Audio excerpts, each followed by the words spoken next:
When a single father stops to help a stranded woman on a dark highway, he has no idea she's the billionaire who broke his heart 20 years ago. Or that the daughter sitting in his back seat might be their lost child. Will one chance encounter destroy the only family he's ever known, or give them all a second chance at the love they thought was gone forever? Stay with us until the very end of this incredible journey, and don't forget to comment below with your city so we can see how far our story has traveled across the world. The rain hammered against Ethan Carter's windshield like bullets from heaven, each drop exploding into 1,000 smaller fragments before being swept away by wipers that had seen better days. The old Honda's engine coughed and wheezed as it climbed the winding mountain road. But Ethan patted the dashboard affectionately. This car had been his faithful companion through 7 years of single fatherhood, and tonight was no different. "Daddy, why are we going so slow?" Sophie's voice piped up from the back seat, her 7-year-old impatience cutting through the rhythmic drumming of rain. In the rearview mirror, Ethan could see her pressing her nose against the window, watching the storm rage outside with the fearless curiosity that never failed to amaze him.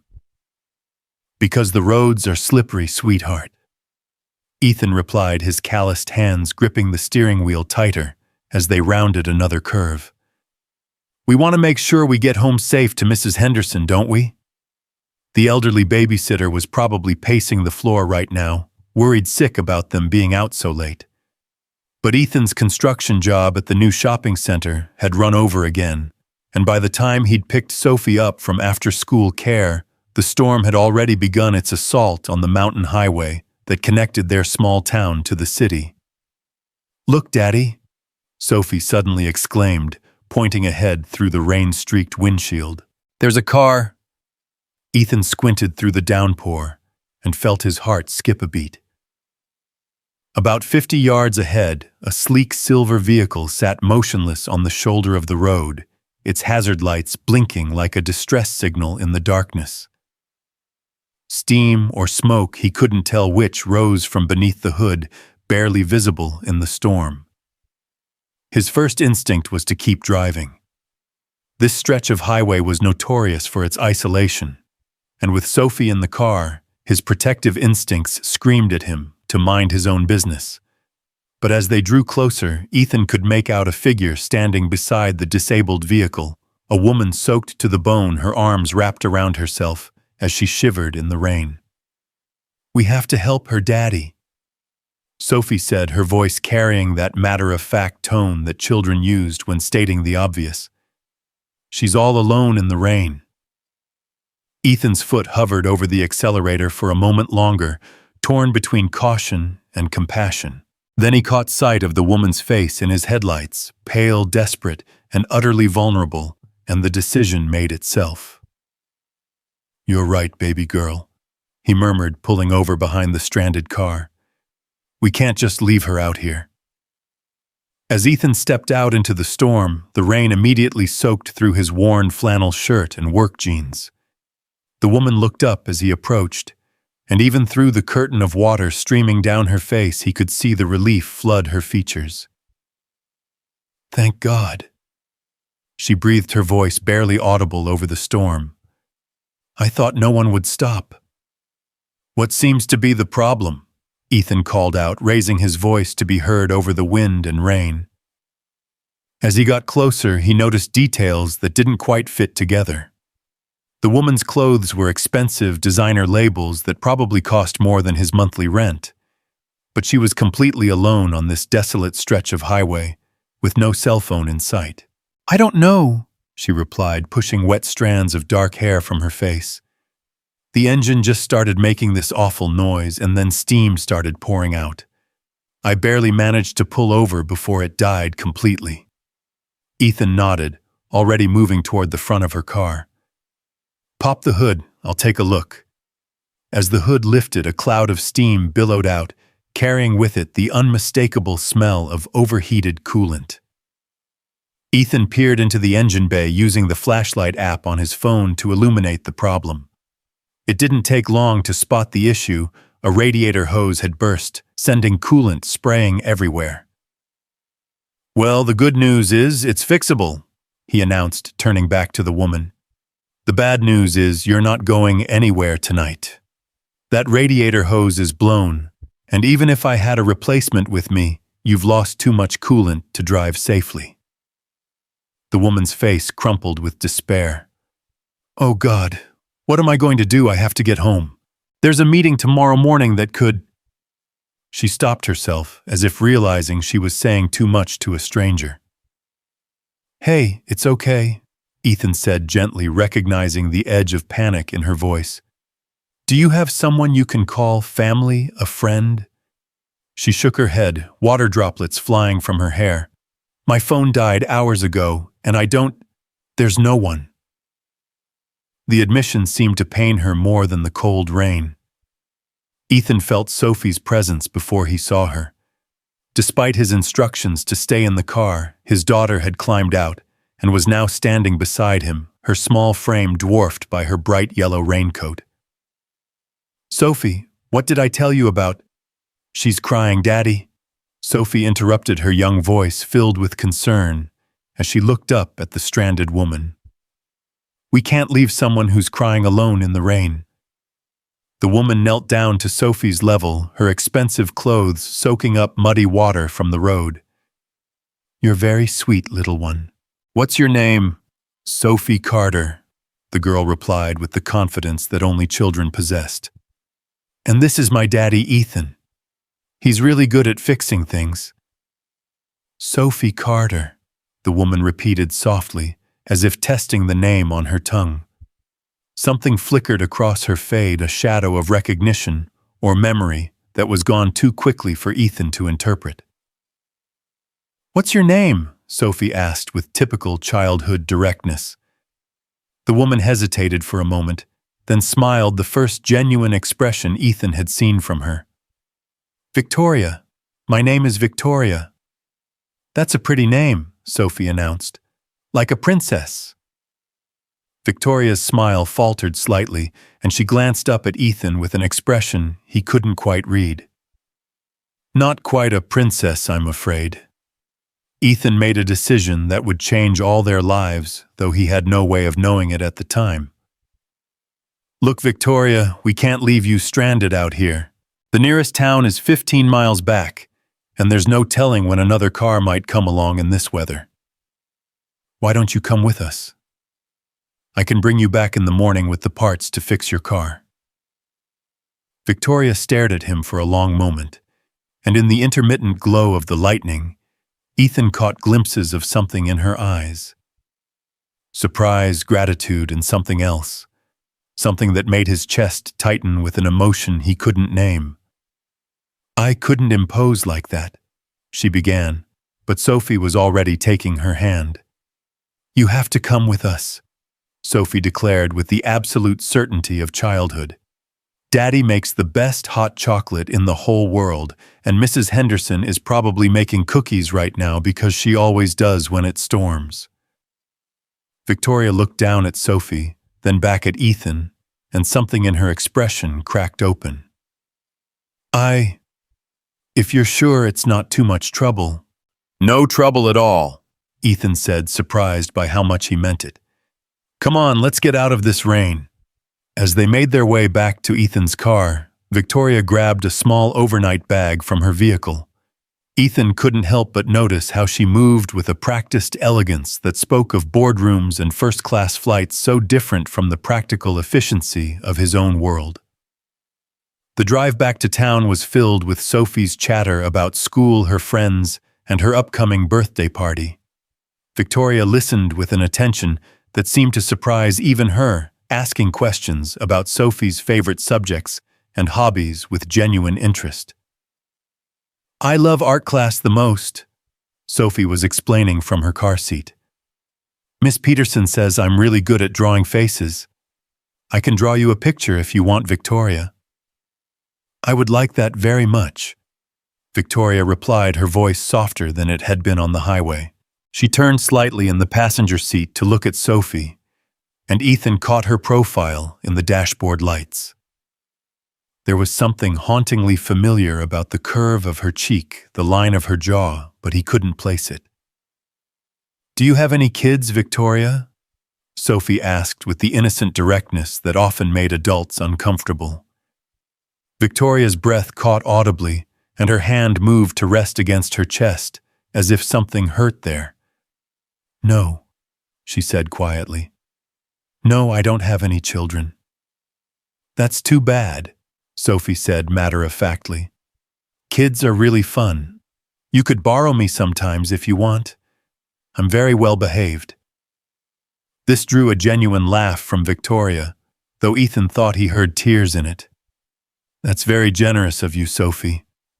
I might just take you up on that offer. As they pulled into the driveway of Ethan's modest two-bedroom house, the porch light cast a warm yellow glow through the rain. Mrs. Lascelles Henderson's silhouette appeared in the front window, and Ethan could practically feel her relief through the glass. Home, sweet home, he announced, turning off the engine. The sudden silence felt profound after hours of rain and road noise. Victoria stared at the small house with its peeling paint and overgrown garden, and Ethan felt a familiar stab of self-consciousness. He worked hard to provide for Sophie, but their home was a far cry from the wealthy neighborhoods where someone wearing designer clothes in a storm probably lived. It's perfect, Victoria said softly, and something in her tone made Ethan look at her more closely. She wasn't being polite, she meant it. It looks like a real home. Before Ethan could ask what she meant by that, the front door burst open and Mrs. Henderson came rushing out with umbrellas, her gray hair pinned back severely, but her face warm with concern. Ethan Carter, I've been worried sick, she scolded, though her relief was evident. The storm's been getting worse, and when you didn't call... She stopped mid-sentence as she noticed Victoria. Oh my. Mrs. Henderson, this is Victoria, Ethan explained as they hurried toward the house. Her car broke down on the highway. I told her she could stay the night. Mrs. Henderson's eyebrows rose nearly to her hairline, but her expression remained welcoming. After 65 years of life and 30 years of babysitting, very little surprised her anymore. Well, of course, dear, she said to Victoria, ushering them all inside. Any friend of Ethan's is welcome here. You must be frozen to the bone. I'll put on some tea. The warmth of the house enveloped them like a hug. It wasn't much mismatched furniture walls that needed painting, and Sophie's artwork covering every available surface, but it was undeniably a home filled with love. Victoria stood in the small entryway, dripping water onto the worn hardwood floors, and looked around with an expression of wonder that puzzled Ethan. It was as if she'd never seen a lived-in home before. I'll get you some dry clothes, Ethan offered, already heading toward the stairs. They might be a little big, but at least they're warm. That's very kind, Victoria murmured. Her attention caught by a gallery of Sophie's drawings taped to the refrigerator. She moved closer, studying each one with the intensity of someone viewing priceless art. That one's my daddy, Sophie announced proudly, pointing to a stick figure with dark hair and a huge smile. And that's me on my bike. And this one is my mommy in heaven. Victoria's breath caught again, and she stared at the drawing, a simple sketch of a woman with long hair and a flowing dress surrounded by clouds and stars. Your mommy is in heaven, Victoria asked gently, kneeling down to Sophie's level. Sophie nodded solemnly. She went there when I was born. But Daddy says she watches over me all the time, and that's why I'm so brave. Ethan paused on the stairs, his throat tightening, as it always did when Sophie talked about her mother. The truth was more complicated than his 7-year-old could understand. Sophie was adopted, and he'd been raising her alone since she was 6 months old. Her birth mother hadn't died. She'd simply vanished, leaving only a note saying she couldn't keep her baby. I'm sure she does watch over you, Victoria said softly, reaching out to touch Sophie's cheek with surprising tenderness. You're a very special little girl. There was something in Victoria's tone, something raw and painful, that made Ethan study her more carefully. The way she looked at Sophie, the careful distance she maintained, despite her obvious affection, it reminded him of someone trying not to get too attached to something they couldn't have. "Victoria, are you okay?" he asked, descending the stairs. She straightened quickly, smoothing her wet hair back from her face. "Yes, of course. Just tired. It's been a long day." Mrs. Henderson bustled into the room carrying a tray with steaming mugs of hot chocolate and a plate of fresh oatmeal cookies. "Here we are," she announced. "Nothing like chocolate and cookies to warm you up on a night like this." Sophie immediately claimed her favorite spot on the couch, patting the cushion beside her for Victoria to sit. "This is the best spot," she explained. "You can see the fireplace and the TV, and if you scrunch down, you can see the stars through the window." Victoria settled beside Sophie with careful grace, accepting a mug of hot chocolate with trembling hands.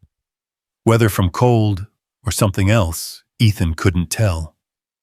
"This is wonderful," Victoria said after taking a sip. "It's been years since I've had real hot chocolate." "Years?" Sophie asked incredulously.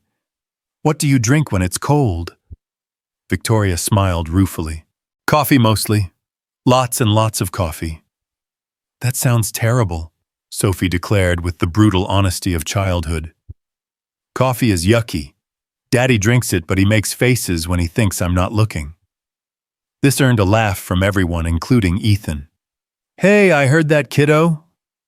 "It's true, though," Sophie insisted, grinning. "You scrunch up your nose like this." She demonstrated, making such an exaggerated expression that even Victoria burst into genuine laughter. Watching Victoria with his daughter Ethan felt something shift inside his chest. There was a natural ease between them that surprised him, as if they'd known each other for years instead of minutes.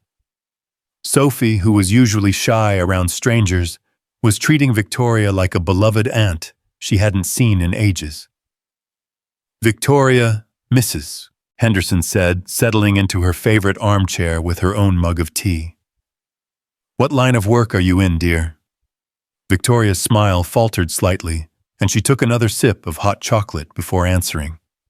"Business," she said vaguely. "Corporate consulting." It was clearly a deflection, but Mrs. Henderson was too polite to press. Ethan, however, found himself studying Victoria more intently. Her hands were soft manicured, not the hands of someone who did physical labor. Her posture spoke of boardrooms and conference calls, and despite being stranded in a rainstorm, there was an air of quiet authority about her that suggested she was used to being in charge. "What about you, Ethan?"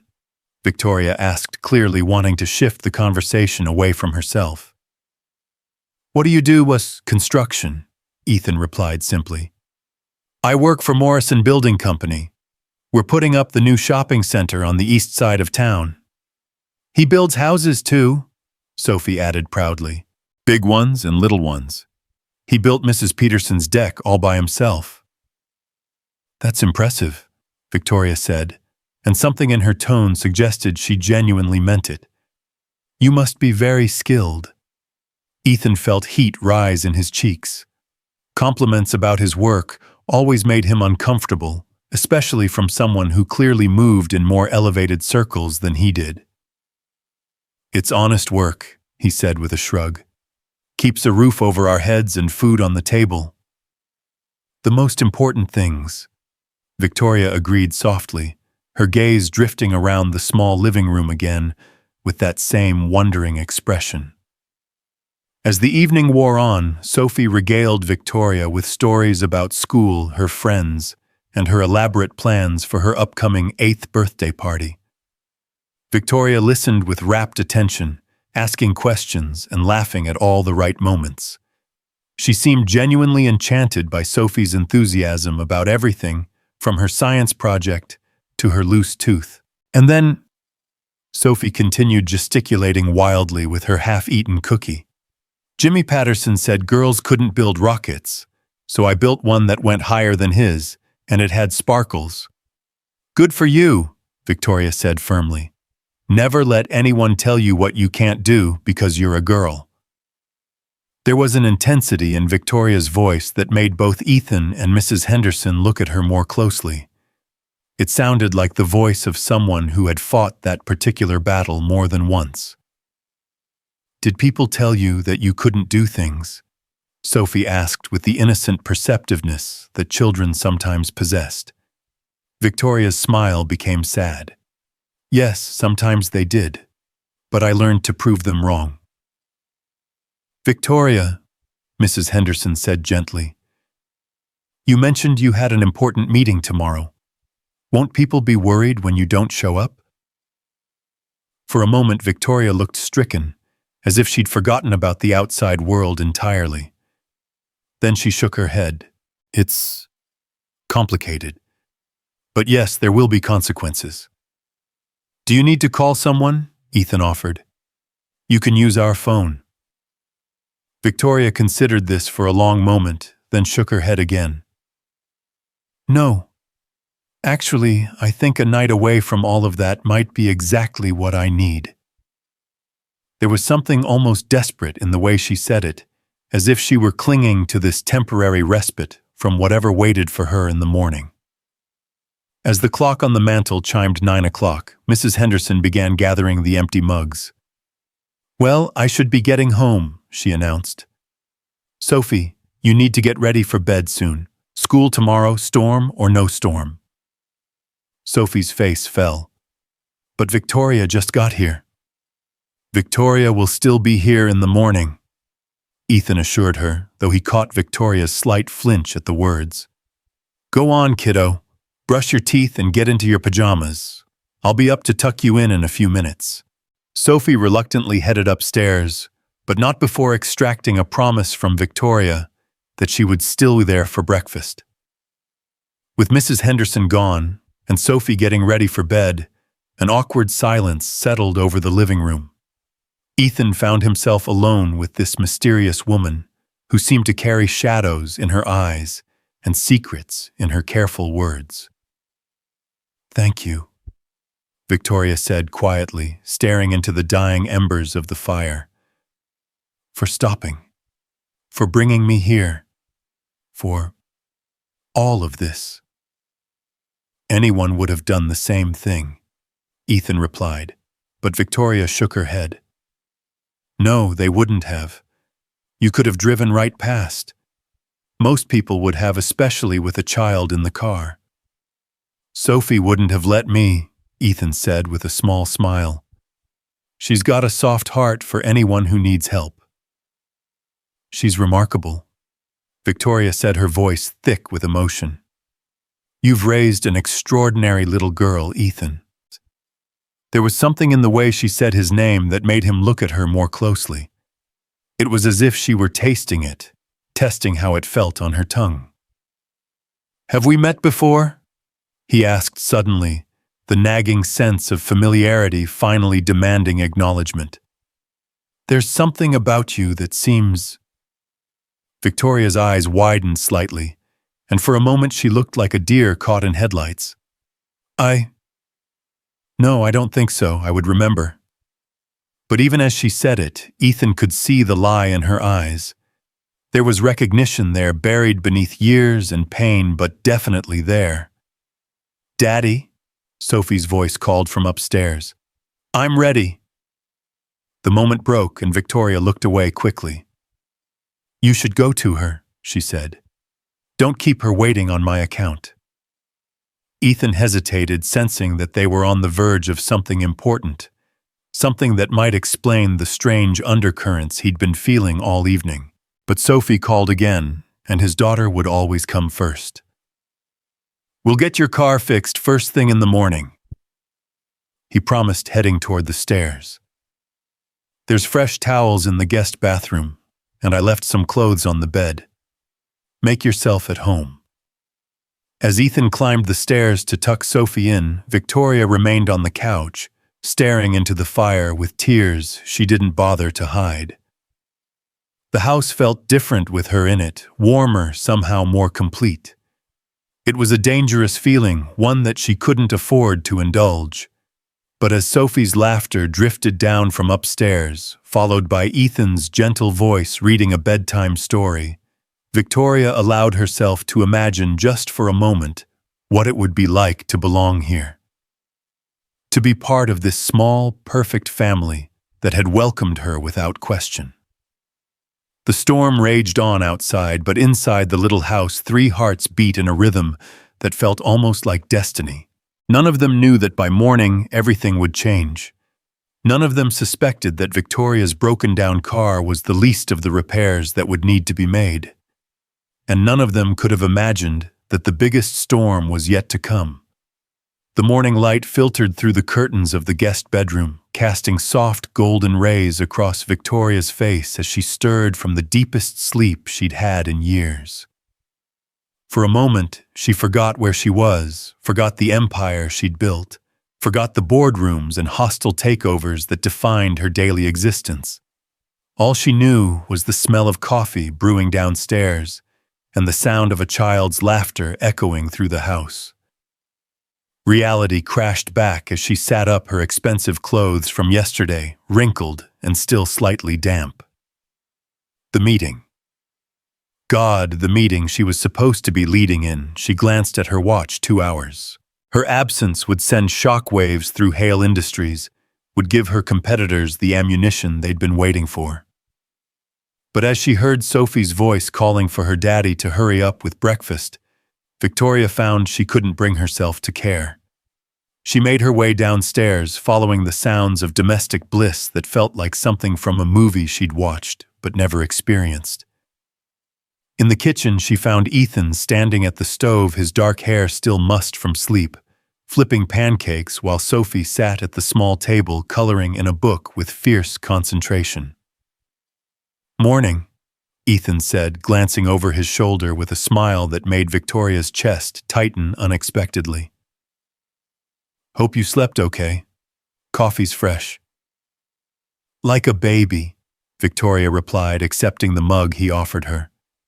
The warmth spread through her fingers, chasing away the last remnants of the cold that had settled in her bones during yesterday's storm. "Victoria," Sophie jumped up from her chair, practically bouncing with excitement. "I drew you a picture. Wanna see?" Before Victoria could respond, Sophie was pressing a piece of construction paper into her hands. The drawing showed 3 stick figures standing in front of a small house, a tall figure with dark hair labeled Daddy, a smaller figure with pigtails labeled Me, and a third figure with long hair and what appeared to be a crown labeled Princess Victoria. Victoria's breath caught in her throat as she stared at the innocent artwork.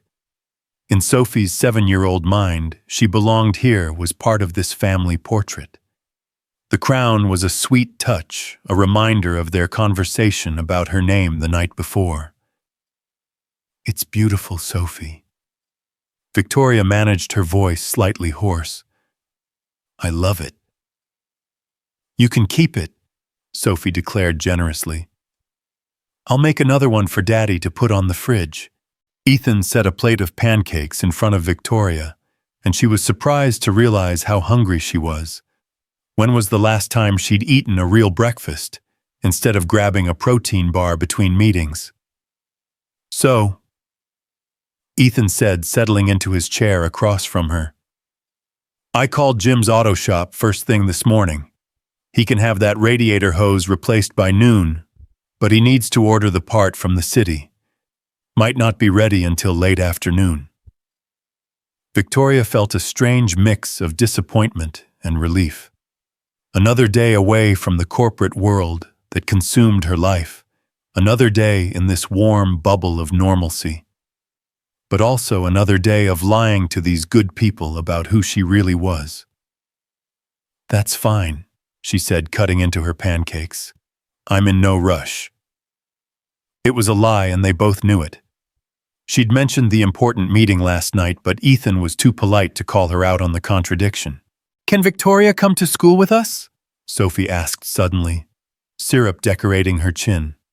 "Show and tell is today, and I could tell everyone about how we saved a princess from the storm." Victoria nearly choked on her coffee. "Oh, sweetie, I don't think—" "That's not how show and tell works, kiddo," Ethan interrupted gently. "Victoria's our guest, not a show and tell item." Sophie's face fell, but she brightened quickly with the resilience of childhood. "Okay, but can she help me with my art project after school? Miss Peterson wants us to draw our families, and I want to make it extra special." The casual way Sophie included Victoria in her definition of family sent another jolt through Victoria's chest. This child, this precious little girl, had accepted her completely within the span of a single evening. It was the kind of unconditional acceptance Victoria had forgotten existed. "We'll see," Ethan said, his eyes meeting Victoria's across the table. There was something searching in his gaze, as if he were trying to solve a puzzle he didn't even know who he was working on. After breakfast, Ethan and Sophie got ready for their respective days, him for the construction site, her for second grade. Victoria found herself helping Sophie pack her backpack, checking that she had her homework and her lunch money falling into the routine as if she'd been doing it for years. "Bye, Victoria," Sophie called as Ethan loaded her into the car. "Don't go anywhere, okay? Promise?" "I promise," Victoria called back. The words coming easier than they should have. She stood in the doorway watching them drive away, Ethan's hand raised in a wave, Sophie's face pressed against the window blowing kisses. Alone in the house for the first time since the storm, Victoria felt the weight of silence settle around her. The corporate world she'd left behind seemed to exist in another universe entirely. Here, surrounded by Sophie's artwork and Ethan's simple furniture, she could almost pretend she was someone else, someone who belonged in a place like this. Her phone had died completely the night before, and she found herself reluctant to ask Ethan about a charger. Whatever fires were burning at Hale Industries would have to burn without her for now. Let Marcus handle the vultures circling their latest acquisition. Let the board members panic about her absence. For the first time in 20 years, Victoria Hale was choosing to be somewhere else. She spent the morning exploring the small house, not snooping exactly, but absorbing the details of lives lived with intention and love. Sophie's room was an explosion of color and creativity, every surface covered with drawings, craft projects, and treasured toys. Ethan's room was simpler, but no less revealing, books about child development stacked on his nightstand, a photo of him and infant Sophie on his dresser, work clothes neatly hung in a closet, clearly been organized with care. It was the photo that stopped her cold. Ethan looked so young, maybe 25 or 26, holding a baby who couldn't have been more than a few months old. His face was radiant with love and wonder, the expression of a man who'd found his purpose. But there was something else in his eyes, a shadow of sadness, that suggested the joy had come at a cost. Victoria picked up the frame, studying the image more closely. Sophie had been such a beautiful baby, with dark hair and serious eyes that seemed too old for her tiny face. There was something hauntingly familiar about those eyes, something that made Victoria's heart race with a recognition she couldn't quite place. She was 6 months old when I adopted her. Victoria spun around to find Ethan standing in the doorway, his work clothes traded for jeans and a flannel shirt. She'd been so absorbed in the photograph that she hadn't heard him come home. "I'm sorry," she stammered quickly, setting the frame back on the dresser. "I didn't mean to pry." "It's okay," Ethan said, moving into the room with easy familiarity. "I came back to grab some tools I forgot. Thought you might like some company." He picked up the photograph himself, his thumb tracing over the glass, with the gentle reverence of a man looking at his greatest treasure. Sophie was born to a teenage mother who couldn't keep her. He continued, his voice soft with memory. "The adoption agency called me when she was about 4 months old. Said they had a baby who needed a home and would I be interested. I took one look at her and knew she was meant to be mine. Victoria's heart hammered against her ribs as she processed his words. The timeline. Sophie's age the way the little girl had seemed so familiar from the moment they'd met. It was impossible, but the pieces were starting to fit together in a pattern that terrified her. The birth mother? Victoria managed her voice barely above a whisper. Did you ever meet her? Ethan shook his head, setting the photo back down. She wanted to remain anonymous. All I know is that she was young, unmarried, and felt she couldn't provide the life Sophie deserved. The agency said she agonized over the decision, but ultimately wanted what was best for her baby. Victoria felt the room spin around her as memories crashed over her like a tidal wave. 20 years old, pregnant and terrified. Her father's rage when he discovered her condition. The ultimatum: give up the baby for adoption and inherit the family business, or keep the child and be disowned completely. She'd been whisked away to a private facility hidden from the world until she gave birth to a daughter she was allowed to hold for exactly 10 minutes before the baby was taken away forever. Are you okay? Ethan's voice seemed to come from very far away. Victoria, you look like you've seen a ghost. She had seen a ghost, the ghost of the daughter she'd been forced to give up, the child she'd never stopped thinking about, never stopped wondering about. Sophie. Her Sophie. The baby she'd named Sarah in her heart, but had never been allowed to name officially. I need some air, Victoria gasped, pushing past Ethan and stumbling toward the door. Her legs felt like rubber, her chest tight with the weight of a secret that threatened to destroy everything. Ethan followed her outside, his concern evident in every line of his body. Victoria, what's wrong? You look like you're about to pass out. She made it to the front porch before her knees gave out, sinking onto the wooden steps as years of carefully buried grief threatened to overwhelm her. Ethan sat beside her, not touching, but close enough that she could feel his warmth. Talk to me, he said gently. Whatever it is, maybe I can help. Victoria laughed, but it came out broken and harsh. You can't help with this, Ethan. No one can. Try me. She looked at him, then really looked at him, taking in the kind eyes and the genuine concern written across his features. This man had given Sophie everything Victoria couldn't: stability, love, a home filled with laughter and security. He'd been the father she'd dreamed of for her daughter during those long, lonely years of wondering. When I was 20, she began, her voice barely audible. I made the biggest mistake of my life. I fell in love with someone my family didn't approve of, and I got pregnant.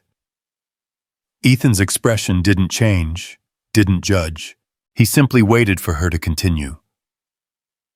My father gave me a choice: give up the baby and take my place in the family business, or keep the child and lose everything. He said he wouldn't have a bastard grandchild, ruining the family name.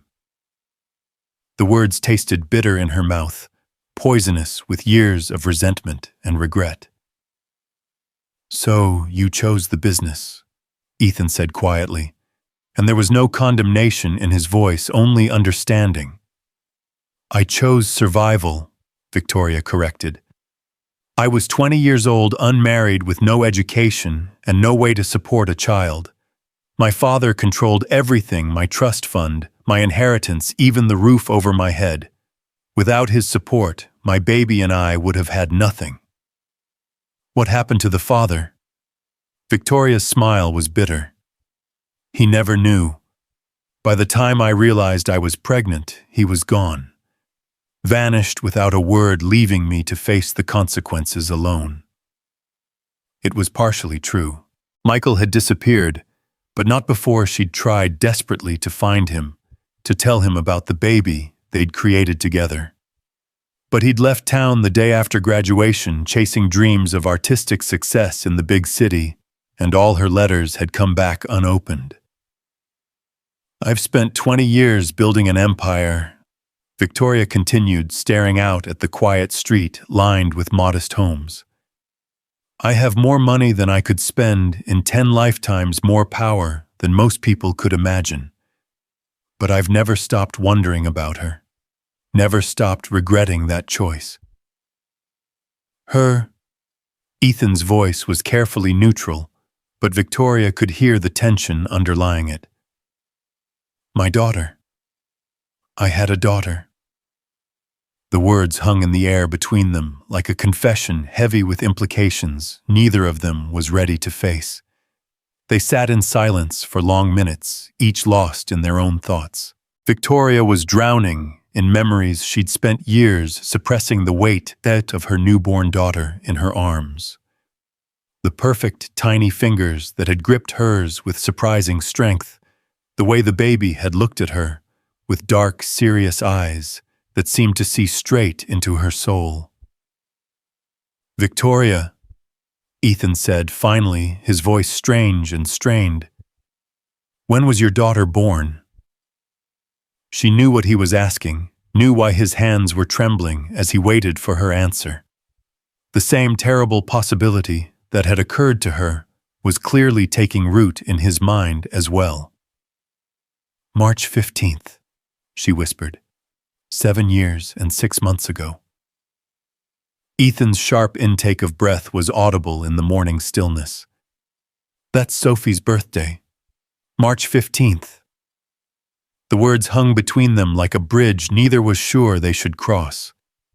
Victoria felt tears streaming down her face, years of suppressed grief and desperate hope breaking free all at once.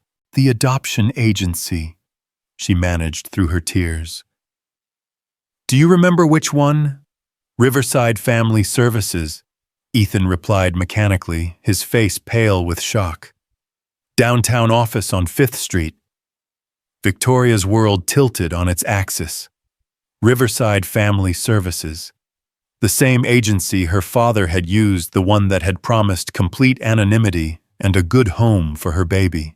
The same place where she'd signed papers that had felt like signing away her soul. "Jesus," Ethan breathed, running his hands through his hair. "Victoria, are you saying... Do you think Sophie might be..." "I don't know," Victoria said quickly, though every instinct screamed that she did know, had known from the moment she'd looked into Sophie's eyes the night before. It could be a coincidence. There are probably dozens of children born that day adopted through that agency. But even as she said it, she knew they were both thinking the same thing. The resemblance between Victoria and Sophie wasn't just superficial. It was in the shape of their eyes, the curve of their smiles, the way they both gestured with their hands when they talked. Details that might be overlooked by strangers, but were glaringly obvious once you knew to look for them. "We need to know for sure," Ethan said, his voice hoarse with emotion. We can't leave this hanging between us." Victoria nodded, wiping tears from her cheeks with shaking hands. "The adoption records would be sealed, but I might be able to. I have resources, connections." It was a polite way of saying she could buy the information they needed, could use her influence to access records that were supposed to remain confidential forever. The thought made her sick, but not as sick as the possibility of walking away without knowing the truth. "If she is..." Ethan began, then stopped, unable to finish the sentence. "If she is my daughter," Victoria said, forcing herself to voice the words that terrified her, "then you're the one who saved her. You gave her everything I couldn't love, stability, a real family. I could never take that away from her." "But you'd want to be part of her life," Ethan said, and it wasn't a question. Victoria closed her eyes, imagining the impossible family dinners, bedtime stories, school plays where she could sit in the audience and cheer for her daughter. The dreams she'd buried so deep, She'd almost forgotten they existed. "I'd want whatever was best for Sophie," she said finally, "even if that means staying away." They were interrupted by the sound of a car door slamming, followed by rapid footsteps on the sidewalk. Victoria looked up to see a tall man in an expensive suit striding toward them, his face grim with purpose. Behind him, a black sedan idled at the curb, with two more men in suits visible through the tinted windows. "Ms. Hale," the man said, as he approached, his tone respectful but firm. "I'm Agent Marcus from your security detail. We've been looking for you."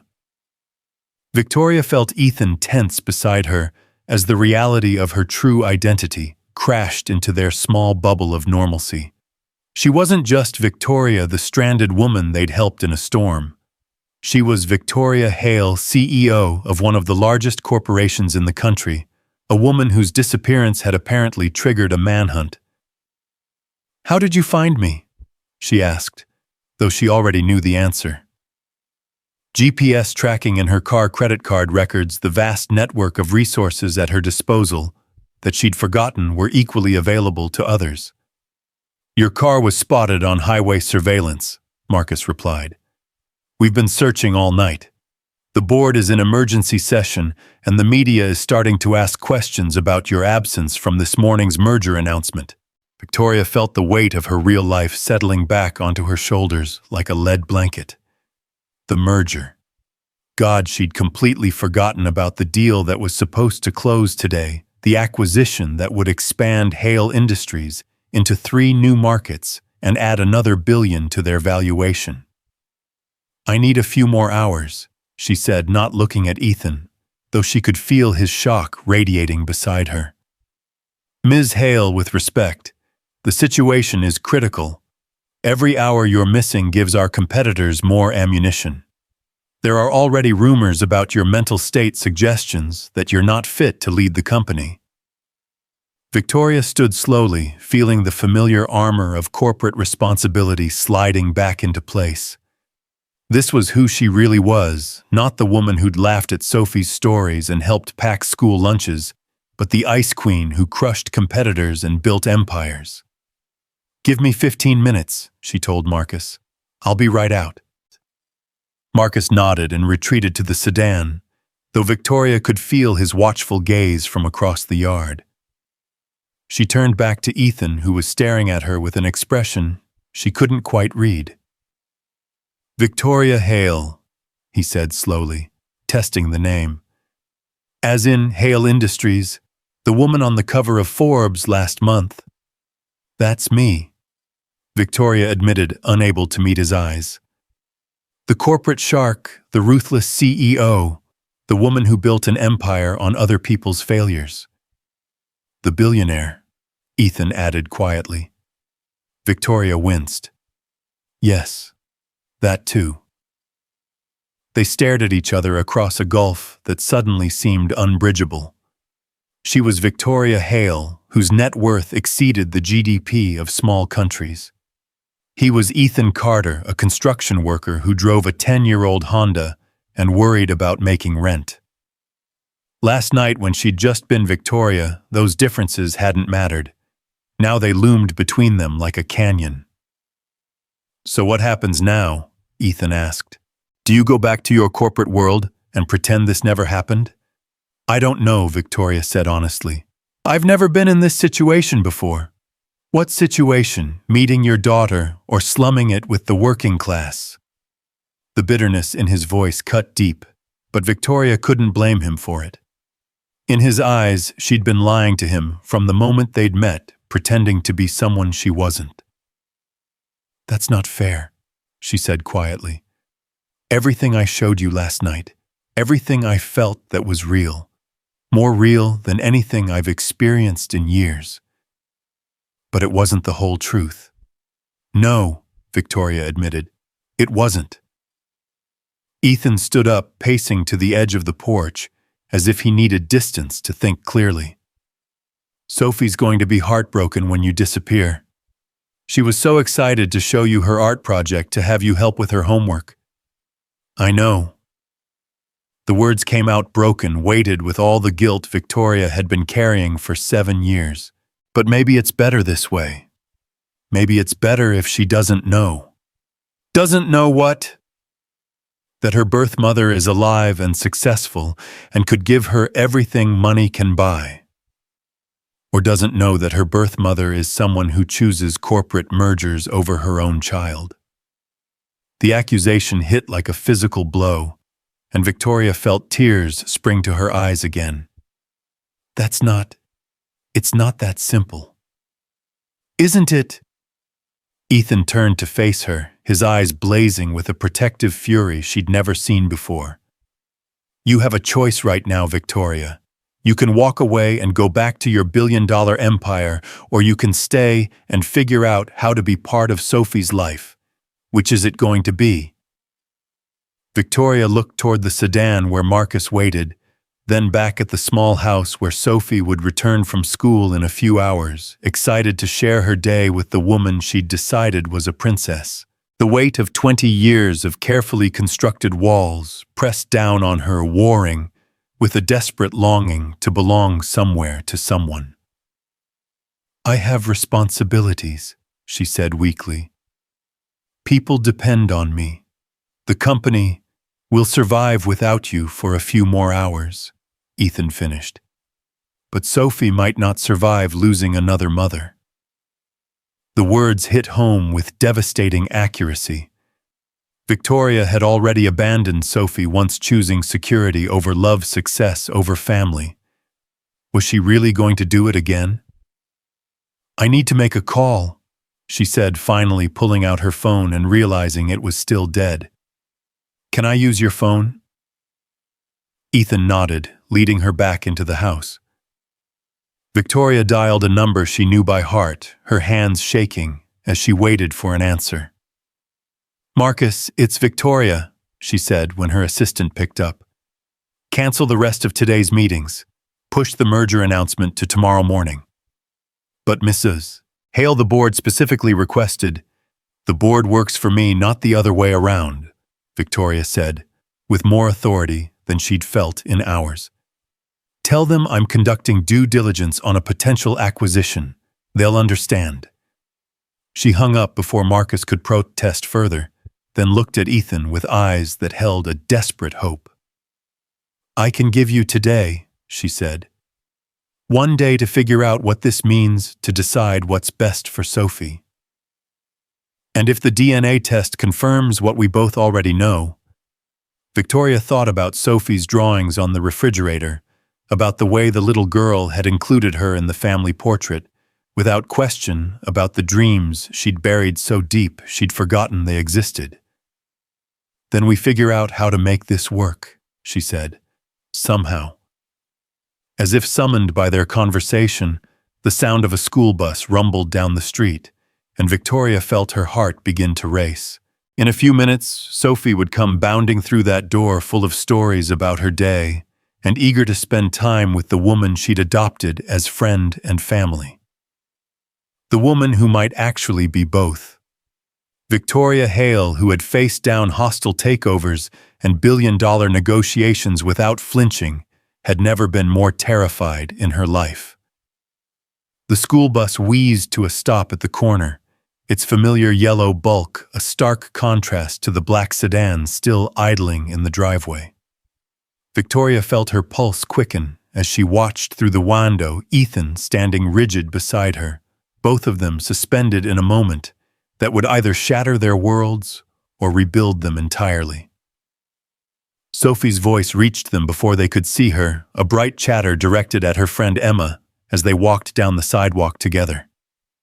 Victoria's breath caught as she got her first clear daylight look at the child who might be her daughter. The resemblance was even more striking now, the way Sophie held her head when she laughed, the graceful movement of her hands as she gestured, the determined set of her small shoulders that Victoria recognized from her own reflection. She's early today, Ethan murmured, his voice tight with tension. Sometimes the bus runs ahead of schedule. Victoria nodded, unable to speak. Through the window, she watched Sophie skip up the front walk, her backpack bouncing with each step, her face radiant with the uncomplicated joy of a child coming home. In just moments, that joy might be shattered by truths too complex for a 7-year-old to understand. The front door burst open with the characteristic enthusiasm of childhood. "Daddy Victoria, I'm home." Sophie's voice rang through the house like a bell, pure and sweet, and completely trusting. "In here, sweetheart." Ethan called, his voice carefully controlled. Victoria could see the effort it took for him to sound normal, to push down the earthquake of emotions that had been building since her revelation on the porch. Sophie appeared in the living room doorway like a small tornado, her school clothes already rumpled from the day's adventures. Her eyes went immediately to Victoria, and her face lit up with the kind of pure happiness that Victoria had forgotten existed. "You stayed!" Sophie exclaimed, dropping her backpack and rushing toward Victoria with arms outstretched. "I was worried you might leave while I was at school." Victoria caught Sophie in a hug that felt like coming home and losing everything all at once. The child's small body fit perfectly against hers, warm and solid, and heartbreakingly real. For a moment, Victoria allowed herself to imagine this was normal, that she had the right to hold this little girl to be the recipient of such uncomplicated love. "I promised I'd be here." Victoria managed, her voice thick with emotion. "I always keep my promises." It was a dangerous thing to say, loaded with implications she wasn't sure she could fulfill. But looking down into Sophie's trusting eyes, Victoria found she meant every word. "Guess what happened at school today?" Sophie said, pulling back with excitement. "Mrs. Peterson loved my drawing of our family, and she wants to put it up on the wall for everyone to see. And Tommy Martinez said his dad might know about fixing cars, so I told him about your car being broken, and he said his dad could probably help too." The casual way Sophie continued to include Victoria in their family narrative was both heartwarming and heartbreaking. This child had no idea that the woman she'd so easily adopted as family might actually be family in the most literal sense. "That sounds wonderful, sweetheart," Ethan said, his eyes meeting Victoria's over Sophie's head. The look they shared was weighted with unspoken questions and fears. "Can we work on my art project now?" Sophie asked, bouncing on her toes with anticipation. "I want to make it really special since Victoria's here to help." Victoria felt her chest tighten. "What kind of art project?" "We have to draw our families and write about what makes them special," Sophie explained, already pulling art supplies from her backpack. "I was going to draw just me and Daddy, but now I can include you too." The innocent statement hit both adults like a physical blow. Ethan's face went pale, and Victoria felt tears threatening again. How could they explain to this trusting child that the woman she wanted to include in her family portrait might actually be the mother who'd given her away? "Sophie," Ethan began carefully, "maybe we should talk about—" "Oh, I almost forgot," Sophie interrupted, digging deeper into her backpack. "Mrs. Peterson gave us these permission slips for the DNA science unit we're starting next week. She said we can learn about how traits get passed down from parents to children. It's going to be so cool." Victoria's blood turned to ice as Sophie pulled out a crumpled piece of paper. DNA. The very thing they'd been discussing just minutes before, now being thrust at them by the universe with what felt like cosmic irony. "DNA," Victoria repeated weakly. "Yeah, Mrs. Peterson says we can see how we get our eye color and hair color from our parents. She said some kids might even be able to trace their family trees." Sophie's enthusiasm was infectious, completely oblivious to the bombshell she'd just dropped into their midst. Ethan took the permission slip with hands that trembled slightly. "That sounds very educational. Will you sign it?" "Daddy, please, I really want to learn about where I came from." The question hung in the air like a loaded gun. where she came from. Victoria felt the room spin around her as she looked at Sophie's eager face so full of innocent curiosity about the very secrets that were threatening to tear their small world apart. "Of course, sweetheart," Ethan said softly. "We'll definitely sign it." Victoria caught his eye and saw her own thoughts reflected there. The DNA testing that Sophie would be participating in at school could provide the answers they desperately needed, but it could also open doors that might be impossible to close again. "Now," Sophie said, spreading her art supplies across the coffee table with businesslike efficiency. "Let's work on my family picture. Victoria, you sit right here next to me so I can make sure I get your hair right." Victoria found herself being positioned on the couch with the gentle but firm authority that only children possessed. Sophie settled beside her with paper and crayons, her tongue poking out slightly in concentration as she began to sketch. "Tell me about your family." "Victoria," Sophie said as she worked. "Do you have brothers and sisters? What about your mommy and daddy?" The questions were innocent, the natural curiosity of a child getting to know someone new. But each one felt like a dagger to Victoria's heart.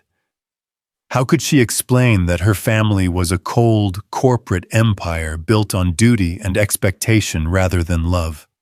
How could she tell this warm, loving child about a father who'd forced her to choose between her baby and her future? "My family is complicated," Victoria said carefully. "My father was a businessman, very focused on work. He passed away a few years ago." "That's sad," Sophie said, with the matter-of-fact sympathy of childhood. "What about your mommy?" "She died when I was young, younger than you are now." Sophie's small hand found Victoria's and squeezed with surprising strength. "That's really sad. But you know what? When mommies go to heaven, they still love their babies forever and ever. My mommy in heaven loves me, and I bet yours loves you too." Victoria's throat closed up completely. If only it were that simple. If only love were enough to bridge the gaps that money and power and impossible choices had created. "You're very wise, Sophie," Victoria managed. "That's what Daddy says too. He says I get it from my birth mommy. He says she must have been really smart and really brave." Ethan's sharp intake of breath was audible across the room. Victoria felt the walls closing in around her as Sophie unknowingly walked closer and closer to the truth. "Your daddy says that," Victoria asked, her voice barely above a whisper. Sophie nodded, still focused on her drawing. "He says my birth mommy loved me so much that she wanted to make sure I had the best life possible, even if it meant she couldn't be with me. He says that's the bravest thing anyone can do." Victoria felt tears streaming down her face as she stared at this incredible man who had somehow found a way to honor the woman who'd given up his daughter even without knowing who she was. Ethan had turned Victoria's greatest shame into Sophie's greatest strength, had taught their daughter to see love in abandonment rather than rejection in absence. "Your daddy sounds like a very special man," Victoria said, her eyes finding Ethan's across the room. "He's the best daddy in the whole world," Sophie agreed. "But sometimes I think he gets lonely. That's why I'm so happy you're here. He smiles different when you're around." The observation was delivered with the casual honesty that only children possessed, but it hit both adults with stunning force. Victoria saw Ethan's face flush slightly, saw something vulnerable and hopeful flicker in his eyes before he looked away. "There," Sophie announced, holding up her paper with pride. "What do you think?" Victoria looked down at the drawing and felt her world tilt on its axis. Sophie had drawn the three of them standing in front of the little house, but this wasn't the simple stick figure art of the morning. This drawing showed remarkable detail and skill for a 7-year-old Victoria, And Sophie had the same long dark hair, the same smile, even the same way of standing with one hip slightly cocked. Ethan stood beside them with his arm protectively around both of them, and above their heads, Sophie had drawn a heart with the words, "My family," written in careful letters. "It's perfect," Victoria whispered, and she meant it.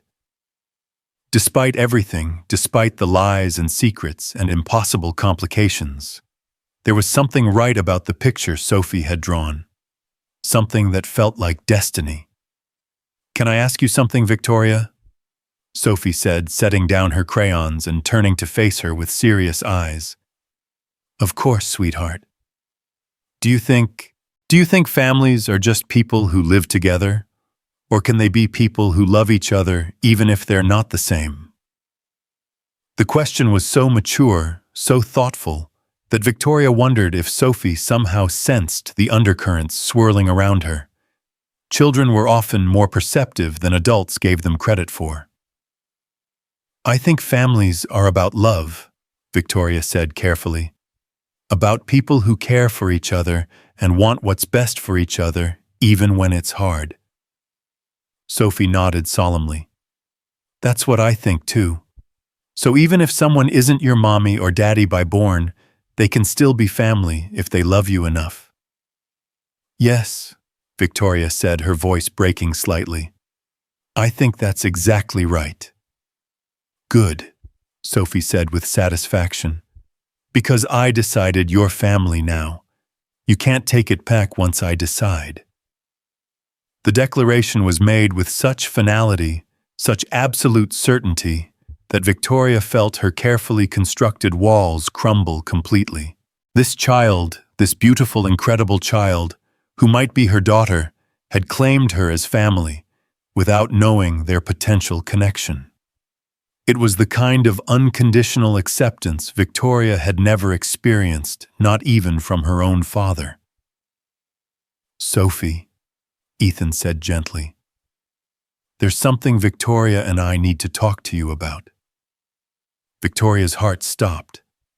They hadn't discussed how to approach this conversation, hadn't prepared Sophie for the possibility that her life might be about to change dramatically.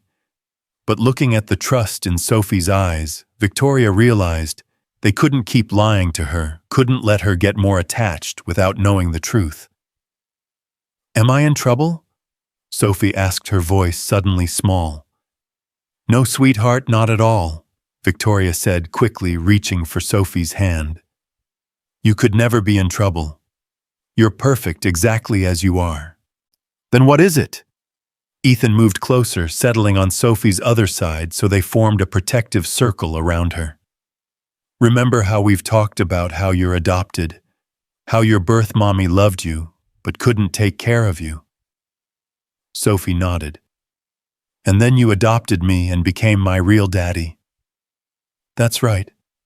Well, Victoria and I have been talking, and we think there's a chance that Victoria might be your birth mommy." The words hung in the air like a bombshell waiting to explode. Sophie looked back and forth between them, her 7-year-old mind working to process information that would be overwhelming for an adult. "You mean, Victoria is my mommy, my real mommy?" "We don't know for sure yet," Ethan said quickly. "We would need to do some tests to find out, but there are some things that make us think it might be possible." Sophie was quiet for a long moment, staring down at her drawing, with an expression too serious for her young face. Victoria held her breath, terrified of what the child's reaction might be: anger, confusion, rejection. "Is that why you seemed sad yesterday?" Sophie asked suddenly, looking up at Victoria with those dark, perceptive eyes. "Because you missed me." Victoria's composure shattered completely. "Oh, sweetheart," she sobbed, pulling Sophie into her arms. "I've missed you every single day for 7 years. Every single day." Sophie hugged her back with fierce strength, her small arms wrapping around Victoria's neck like she never wanted to let go. "It's okay," she whispered. You found me now. That's what matters. The simple forgiveness, the immediate acceptance was more than Victoria had ever dared to hope for. She'd spent 7 years torturing herself with guilt and regret, and this incredible child was offering absolution with the ease of someone who'd never learned to hold grudges. But I don't understand something, Sophie said, pulling back to look at Victoria with a puzzled frown. If you're my birth mommy, why didn't you keep me? Daddy says birth mommies only give up their babies if they can't take care of them, but you have lots of money. I can tell because your clothes are fancy and your car is really nice. The question was innocent, but devastating. How could Victoria explain to a 7-year-old the complex web of family pressure, social expectations, and impossible choices that had led to her decision? How could she make Sophie understand without poisoning her against the grandfather she'd never known? Sometimes, Victoria said carefully, adults make decisions based on fear instead of love. When I was having you, I was very young and very scared. My father told me that I couldn't give you the life you deserved, that it would be better for both of us if someone else raised you.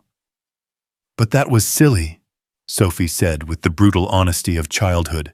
You could have learned how to be a good mommy. Daddy didn't know how to be a daddy when he got me, but he learned. Victoria felt fresh tears spring to her eyes. You're absolutely right, sweetheart. It was silly. It was the worst mistake I ever made. But if you hadn't made that mistake, I wouldn't have Daddy, Sophie pointed out with the kind of logical thinking that amazed Victoria. And Daddy wouldn't have me. So maybe it wasn't really a mistake. Maybe it was just part of the plan. Ethan's voice was rough with emotion when he spoke. You are the wisest little girl in the whole world, Sophie Carter. I know, Sophie said matter-of-factly, making both adults laugh despite the tears. So what happens now? Are you going to take me away, Victoria? The question hit Victoria like a physical blow. She looked at Ethan, seeing her own panic reflected in his eyes. The thought of taking Sophie away from the only father she'd ever known was unthinkable. But the idea of walking away again was equally devastating. No, Victoria said firmly. No, sweetheart, I would never take you away from Daddy. You belong here with him. This is your home, your family. But you could stay too, Sophie said hopefully. You could be part of our family. I drew the picture and everything. Victoria's heart broke and soared simultaneously. This child was offering her everything she'd ever wanted, wrapped up in crayon drawings and innocent hope. But the reality was so much more complicated than Sophie could understand. It's not that simple, baby girl, Ethan said gently.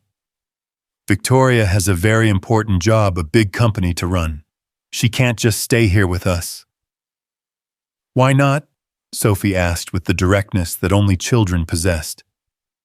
If she's my mommy and you're my daddy, then you should both stay with me. That's how families work. Victoria looked around the small living room with its mismatched furniture and walls covered in Sophie's artwork. Everything about this place was the opposite of her sterile penthouse apartment, her corner office with its panoramic city views. This was warmth and love and belonging, everything her money had never been able to buy. Maybe we could figure something out, Victoria said quietly, surprising herself with the words.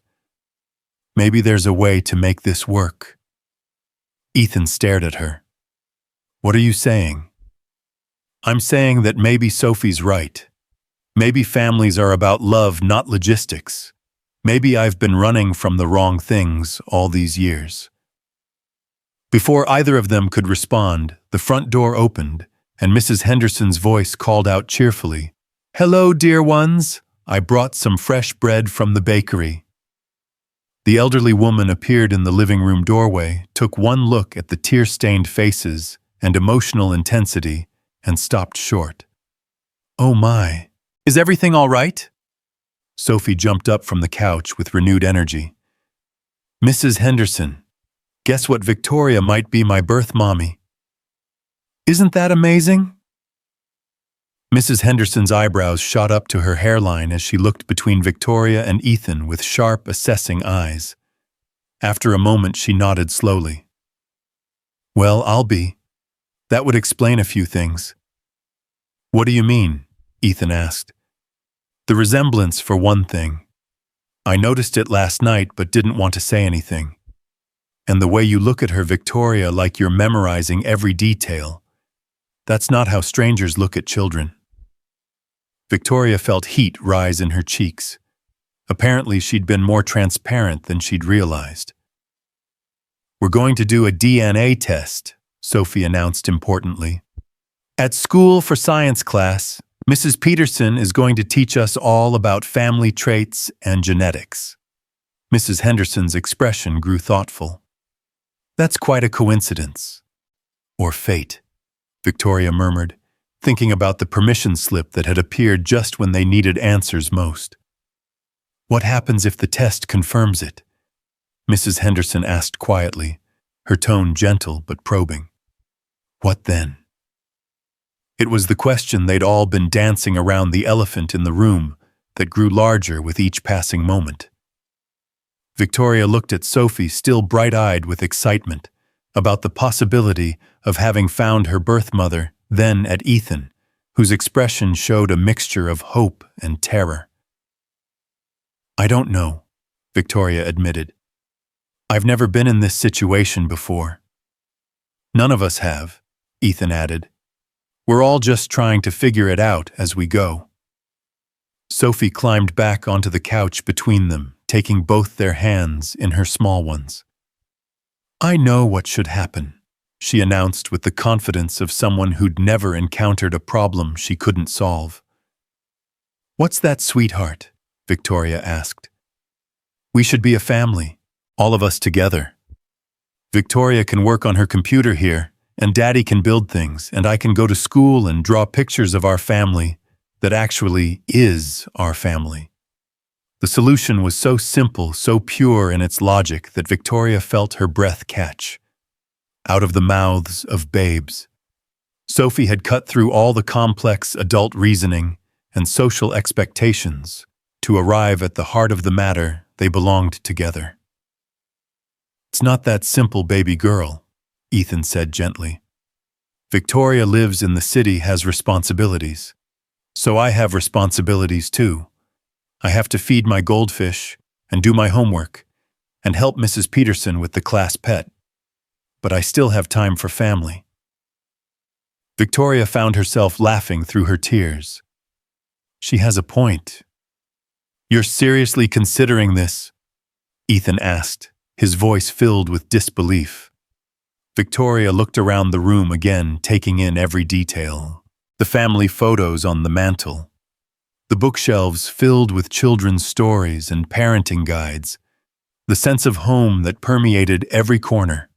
For 20 years, she'd built an empire that could buy anything money could purchase.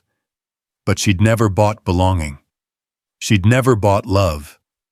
She'd never bought the simple joy of coming home to people who were genuinely happy to see her. I have enough money to last several lifetimes, Victoria said slowly. I could step back from the day-to-day operations work remotely for the important decisions.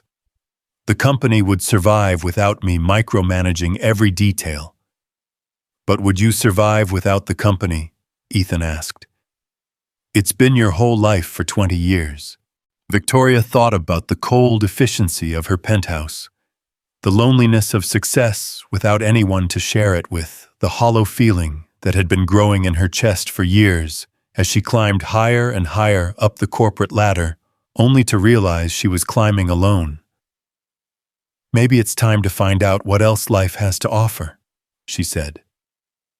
Mrs. Henderson had been listening to this exchange with the patient attention of someone who'd seen enough of life to recognize a turning point when she saw one. If I may, she said gently, perhaps you're all getting ahead of yourselves. Why don't you start with the DNA test? Confirm what your hearts already seem to know. Then you can make decisions about the future with all the facts. It was sensible advice, but Victoria found herself impatient with sensibility. For the first time in 20 years, she was making decisions with her heart instead of her head, and it felt terrifyingly liberating. "Mrs. Henderson's right," Ethan said. "We should take this one step at a time." "Okay," Sophie said agreeably. "But while we're waiting for the test results, Victoria should stay here with us. You know, just to make sure she's really my mommy, by testing if she fits in with our family." Victoria couldn't help but smile at Sophie's reasoning. "That sounds like a very scientific approach. I learned it from Daddy. He always says you should test things before you decide if they work." The afternoon dissolved into something that felt remarkably normal despite the extraordinary circumstances. Sophie insisted on showing Victoria her room, her treasures, her carefully organized collection of rocks and shells and other 7-year-old treasures. Each item came with a detailed story that Victoria absorbed with the hunger of someone who'd missed 7 years of bedtime stories and scraped knees and first days of school. When Ethan started preparing dinner, Victoria found herself automatically falling into the rhythm of domestic life with surprising ease. She chopped vegetables while Sophie set the table, and Ethan managed 3 different pots on the stove. And for a moment, Victoria could almost pretend this was her life, that she belonged in this warm kitchen with its cheerful chaos and casual intimacy. "Victoria," Sophie said, as they sat down to eat. "When the DNA test proves you're my mommy, can I call you Mom?" The question stopped all conversation cold. Victoria felt her throat close up as she looked at this beautiful child who was offering her the title she'd dreamed of claiming for 7 years. "Would you want to?" Victoria managed. Sophie nodded solemnly. "I think about my birth mommy sometimes, you know. I wonder if she thinks about me too, if she misses me, if she wishes she could tuck me in at night. Now I know she does." Victoria was crying openly now, all pretense of composure abandoned. "Every night, sweetheart. Every single night." "Then yes," Sophie said firmly. "When we know for sure, I want to call you Mom. But Daddy will still be Daddy because he's the one who raised me and taught me how to ride my bike and makes the best pancakes in the world." Ethan's voice was rough when he spoke. "That sounds perfect, kiddo." As they ate dinner, Victoria found herself marveling at the easy conversation, the way Sophie chattered about her day, while Ethan listened with the patient attention of someone who genuinely cared about 7-year-old concerns. This was family in its purest form, not the cold corporate dynasty she'd grown up in, but the warm, messy, beautiful reality of people who loved each other unconditionally. After dinner, as they settled in the living room for what had apparently become Sophie's designated homework time, Victoria's phone rang. The caller ID showed her assistant's number, and Victoria felt the familiar weight of corporate responsibility settling back onto her shoulders. "I should take this," she said apologetically, stepping onto the front porch for privacy. "Ms. Hale," her assistant's voice was tight with stress. "The board is in emergency session. There are rumors about your mental health suggestions that you're having some kind of breakdown. The stock price has dropped 12% since news of your absence broke." Victoria closed her eyes, feeling the pull of her corporate life trying to drag her back into its relentless gravity. "Handle it, Marcus. Release a statement saying I'm conducting confidential due diligence on a potential acquisition. That should buy us some time." "How much time, Ms. Hale? The shareholders are getting nervous, and our competitors are starting to circle." Victoria looked through the window at Sophie and Ethan, their heads bent together over homework, looking like the family portrait that had existed only in her dreams for 7 years. "As much time as I need," she said firmly. "And Marcus, clear my calendar for the next week." Everything. I don't care how important it seems. Ma'am, with all due respect, the Yamamoto deal closes Friday, and the Singapore expansion. We'll have to wait. Some things are more important than business, Marcus. She hung up before he could protest further, then turned off her phone entirely. For the first time in 20 years, Victoria Hale was choosing family over profit, love over power. The corporate world would have to survive without her for a while. When she returned to the living room, she found Sophie struggling with a math problem, while Ethan provided patient encouragement. The domestic scene was so perfectly normal, so beautifully ordinary, that Victoria felt her heart swell with an emotion she couldn't name. Need some help? She offered, settling beside Sophie on the couch. It's multiplication, Sophie said with a frustrated sigh. I just don't get why you need to know how many groups of things there are. Victoria smiled, remembering her own struggles with math at that age. Well, let's say you have 3 groups of friends and each group has 4 people. How would you figure out how many friends you have altogether? As they worked through the problem together, Victoria felt a sense of completeness she'd never experienced. This was what she'd given up 7 years ago, not just a child, but the chance to be part of something bigger than herself, something that mattered more than stock prices and market share. By the time Sophie was ready for bed, Victoria felt as if she'd lived an entire lifetime in the span of a single day. The revelation about Sophie's possible parentage, the decision to stay and find out the truth, the glimpse of what family could actually be, it was overwhelming and wonderful and terrifying all at once. Will you help Daddy tuck me in? Sophie asked as they headed upstairs. I want both my parents to say goodnight. The casual use of parents sent another jolt through Victoria's system. Sophie had already integrated her into the family structure with the easy acceptance of childhood, treating the possibility of their connection as fact rather than hypothesis. In Sophie's bedroom, surrounded by the detritus of childhood stuffed animals and art supplies and books scattered everywhere, Victoria felt the last of her corporate armor falling away. This was real life, messy and complicated, and absolutely perfect. Sweet dreams, baby girl, Ethan said, kissing Sophie's forehead. Sweet dreams, sweetheart. Victoria added, her voice catching on the endearment. I love you both, Sophie declared sleepily. My whole family. As they turned off the lights and headed back downstairs, Victoria felt the weight of the day settling around her like a blanket. Tomorrow, they would begin the process of confirming what they all already knew in their hearts. Tomorrow, the DNA test would provide scientific proof of what Sophie's existence had already proven, that love was stronger than fear, that family was about more than blood, and that sometimes the most important journeys brought you home to people you'd never stopped missing. So, Ethan said, as they settled back in the living room, what happens now? Victoria looked around the small room that had become the center of her universe in the span of 24 hours. Through the window, she could see the black sedan still waiting, a reminder of the corporate world that expected her return.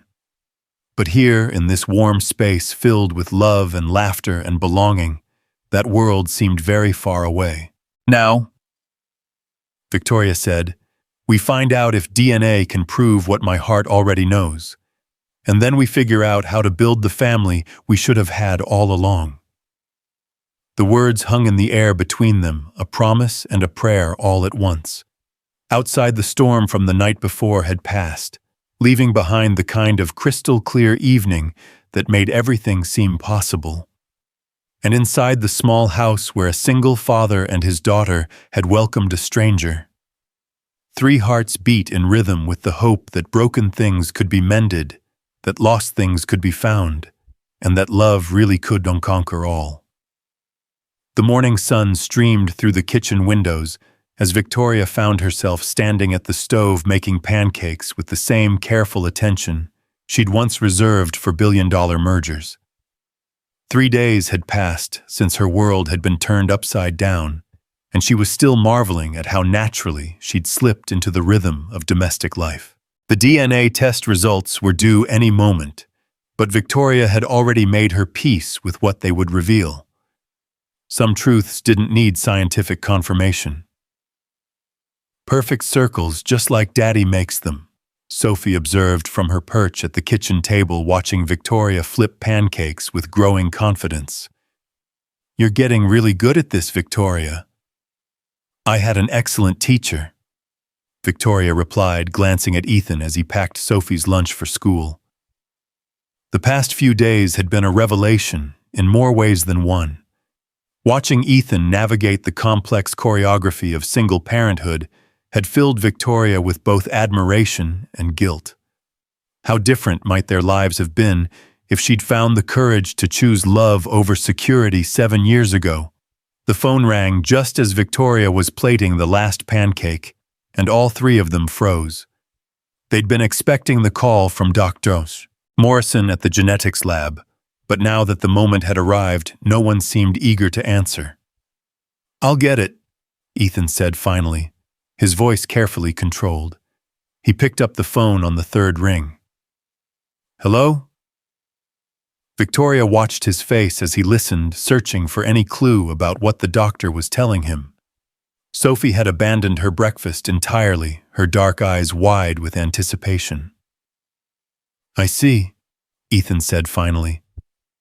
"Yes, we'll be there this afternoon to discuss the results. Thank you, Dr. Morrison."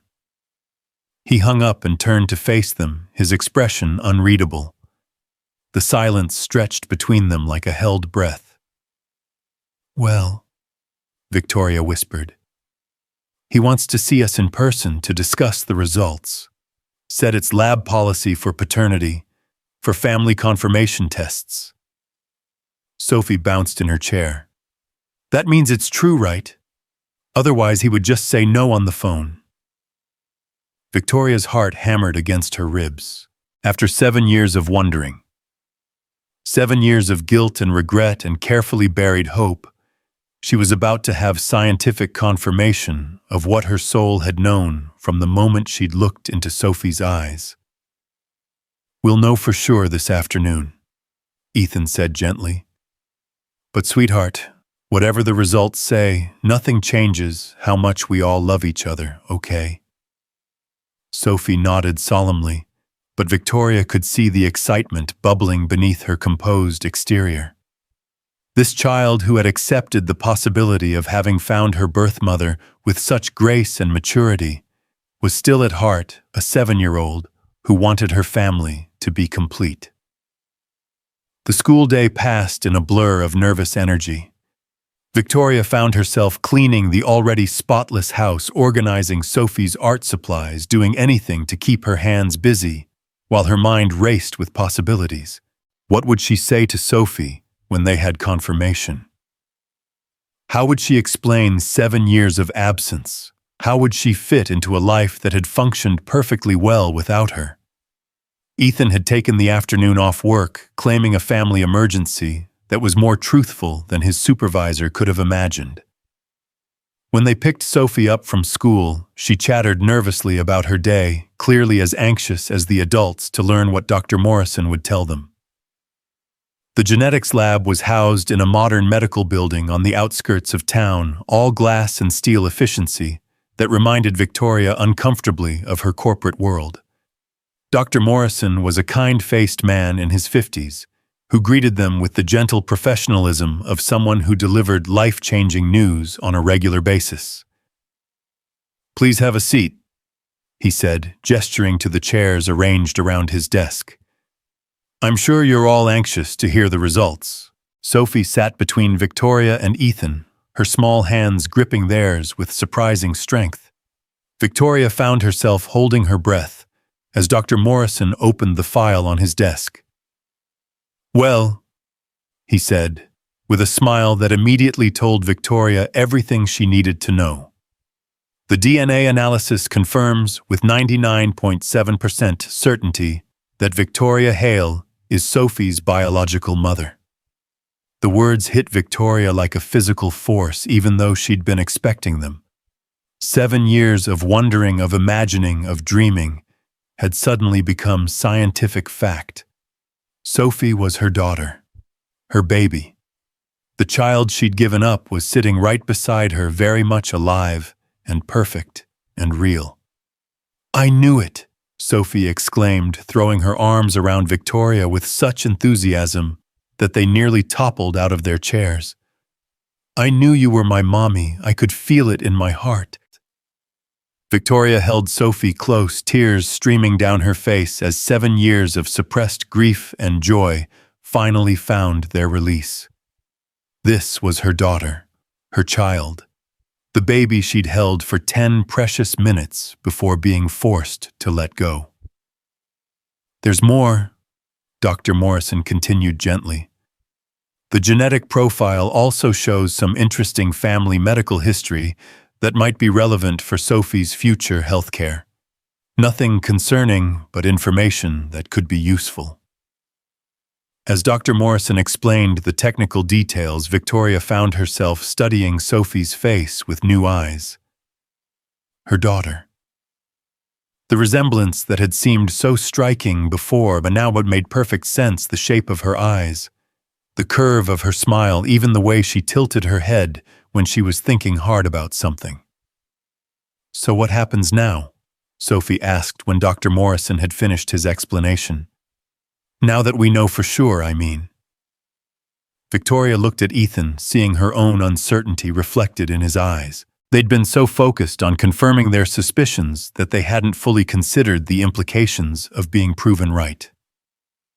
"That's something we'll need to figure out together," Ethan said carefully. "The important thing is that nothing changes how much we love you or how much we want what's best for you. But I can call Victoria Mom now, right? Since she really is my mom." The question hung in the air like a prayer. Victoria felt her throat close up as she looked at this incredible child who was offering her everything she'd ever wanted. "If that's what you want," Victoria managed, "I would be honored." "Good," Sophie said with satisfaction, "because I've been practicing. Mom, see, it sounds perfect." The simple word hit Victoria with more force than any corporate victory she'd ever achieved. Mom. She was somebody's mom. This beautiful, brilliant, perfect child was calling her mom. The drive home was quiet, each of them lost in their own thoughts, as they processed the magnitude of what they'd just learned. Victoria stared out the window at the familiar streets of the small town that had somehow become home in just a few days, marveling at how completely her life had changed. When they arrived at the house, Victoria's corporate security detail was waiting in the driveway, their black sedan looking increasingly out of place in the neighborhood of modest homes and carefully tended gardens. "Ms. Hale," Agent Marcus approached as they got out of the car, his expression grim. "I need to speak with you immediately. There's been a development." Victoria felt the familiar weight of corporate responsibility settling back onto her shoulders, but she was surprised to find it felt heavier than before, more burdensome. "What kind of development?" "The board has called an emergency shareholders meeting. There are rumors about your mental state, suggestions that you're unfit to lead the company. Some of the major investors are getting nervous." Sophie tugged on Victoria's sleeve. "Mom, who are these men? Why do they look so serious?" The word mom in Sophie's innocent voice made Victoria's decision crystal clear. She knelt down to Sophie's level, her hands gentle on her daughter's shoulders. "These are people from my work, sweetheart. They're here because my job is very demanding, and they're not used to me taking time away." "Are you in trouble?" Sophie asked, her dark eyes wide with concern. "No, baby girl. I'm not in trouble.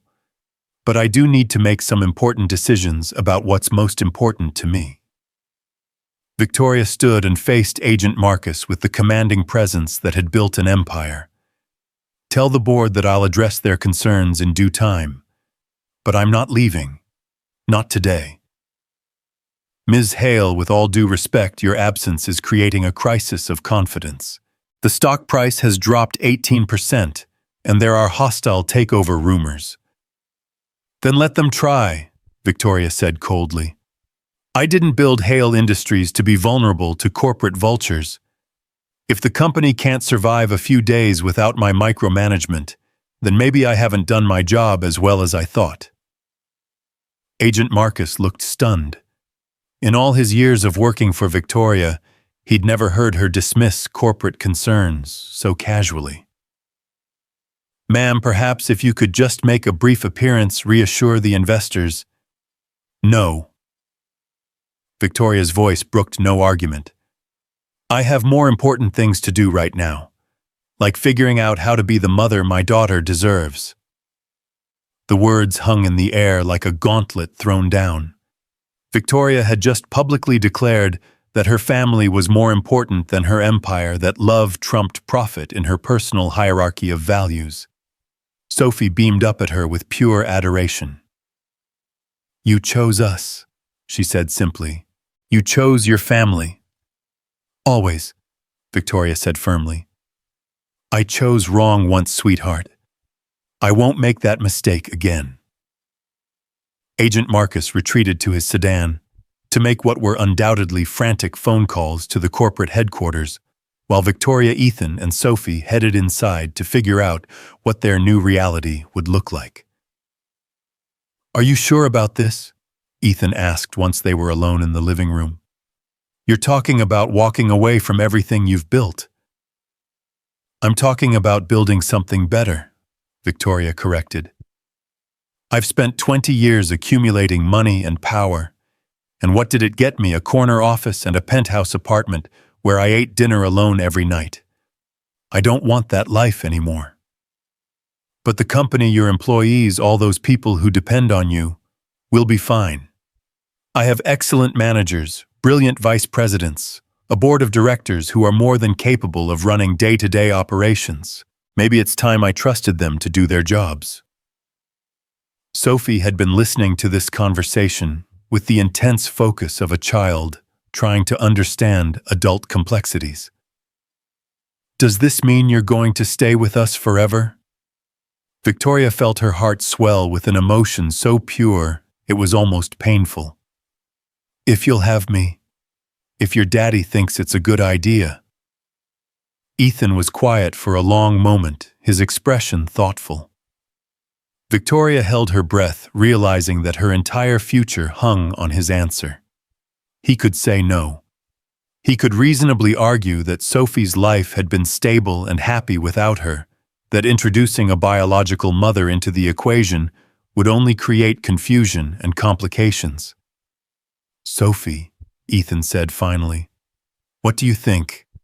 Would you like Victoria, your mom, to stay and be part of our family? Yes, Sophie exclaimed without hesitation. I want us all to be together, like a real family. We already are a real family, sweetheart, Victoria said gently. We always have been. I just wasn't here to see it. Then it's settled, Ethan said, and Victoria heard something like relief in his voice. We'll figure out the details as we go. The evening passed in a blur of phone calls and difficult conversations. Victoria spent over an hour on the phone with her board of directors, explaining her decision to step back from day-to-day operations without giving them the full details of why. She could hear the panic in their voices, the corporate fear of uncertainty and change. Marcus will handle the immediate concerns, she told them finally. I'm appointing Sarah Chen as interim CEO while I pursue other interests. She's more than qualified, and the company will be in excellent hands. The decision felt simultaneously terrifying and liberating. For 20 years, Victoria had defined herself by her corporate success, had measured her worth in stock prices and profit margins. Now she was choosing to define herself by love, by family, by the simple joy of being wanted and needed by people who cared about her as a person rather than as a business leader. After Sophie went to bed, Victoria and Ethan found themselves alone in the living room, the weight of the day's revelations settling around them like a blanket. "I keep thinking I'm going to wake up and discover this was all a dream," Victoria said softly. "That Sophie isn't really my daughter, that you haven't really welcomed me into your lives, that I'm still alone in my penthouse wondering what happened to the baby I gave away." "It's not a dream," Ethan assured her. "Although I have to admit, it feels surreal to me too. 3 days ago, I was a single father with a quiet life. Now I'm part of something I never could have imagined." "Are you having second thoughts?" Victoria asked, suddenly afraid of his answer. Ethan was quiet for a moment, his gaze fixed on the family photos that covered the mantel. 7 years of birthdays and holidays and everyday moments that Victoria had missed.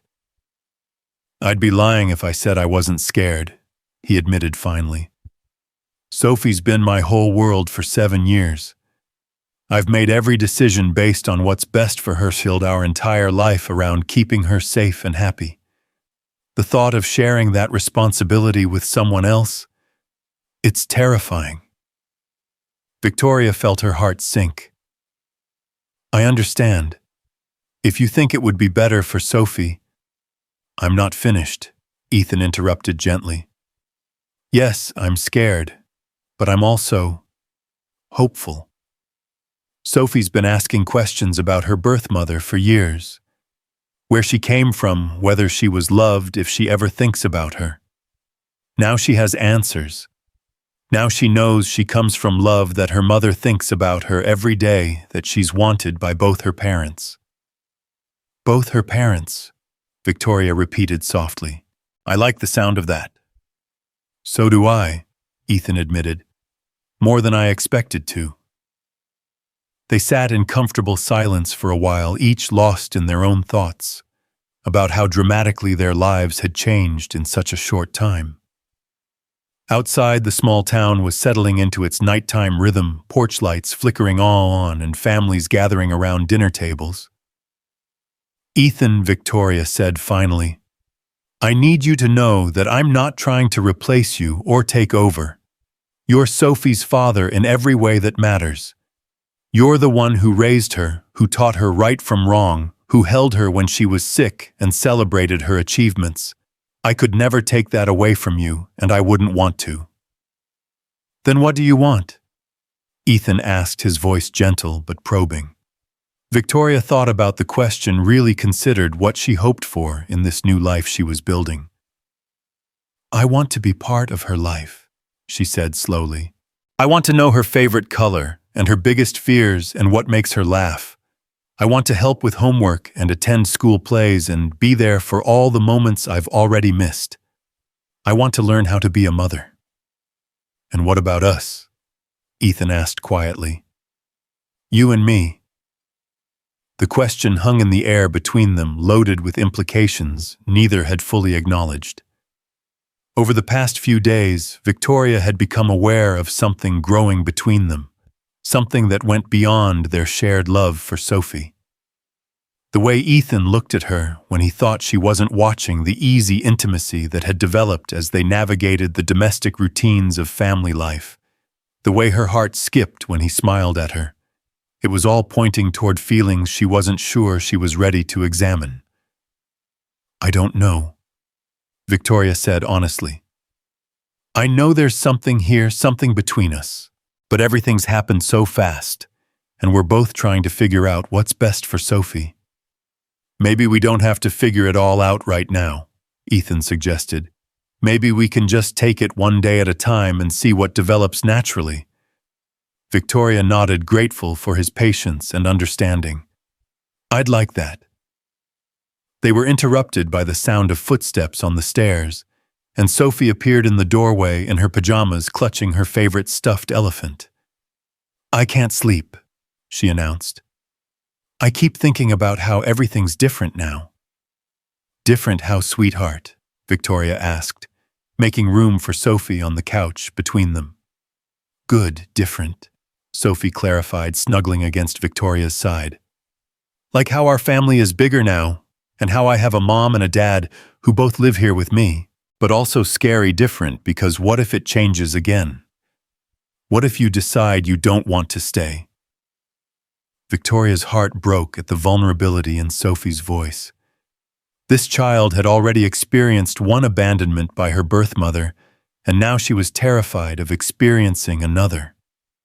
"Oh, baby girl," Victoria said, pulling Sophie closer. "I'm not going anywhere. I promise you that. I know I left once before, and I'm sorrier about that than you could ever imagine. But I'm here now, and I'm staying. Forever." "Really forever?" Sophie asked, her voice small. "Really forever," Victoria confirmed. "You're stuck with me now." Sophie giggled, the sound like music in the quiet room. "Good. I like being stuck with you." As they tucked Sophie back into bed, Victoria felt a sense of rightness that she'd never experienced before.